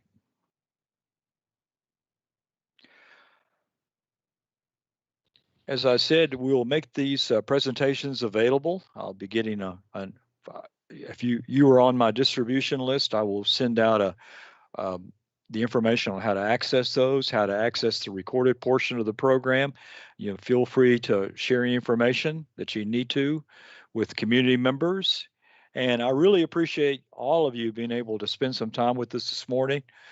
I know it's not the preferred way that we would like to get together. We always love to get together in Knoxville at the Bridgewater and have lunch and then do some of these things, get to see each other. But hopefully next year we'll be able to get together and do that information.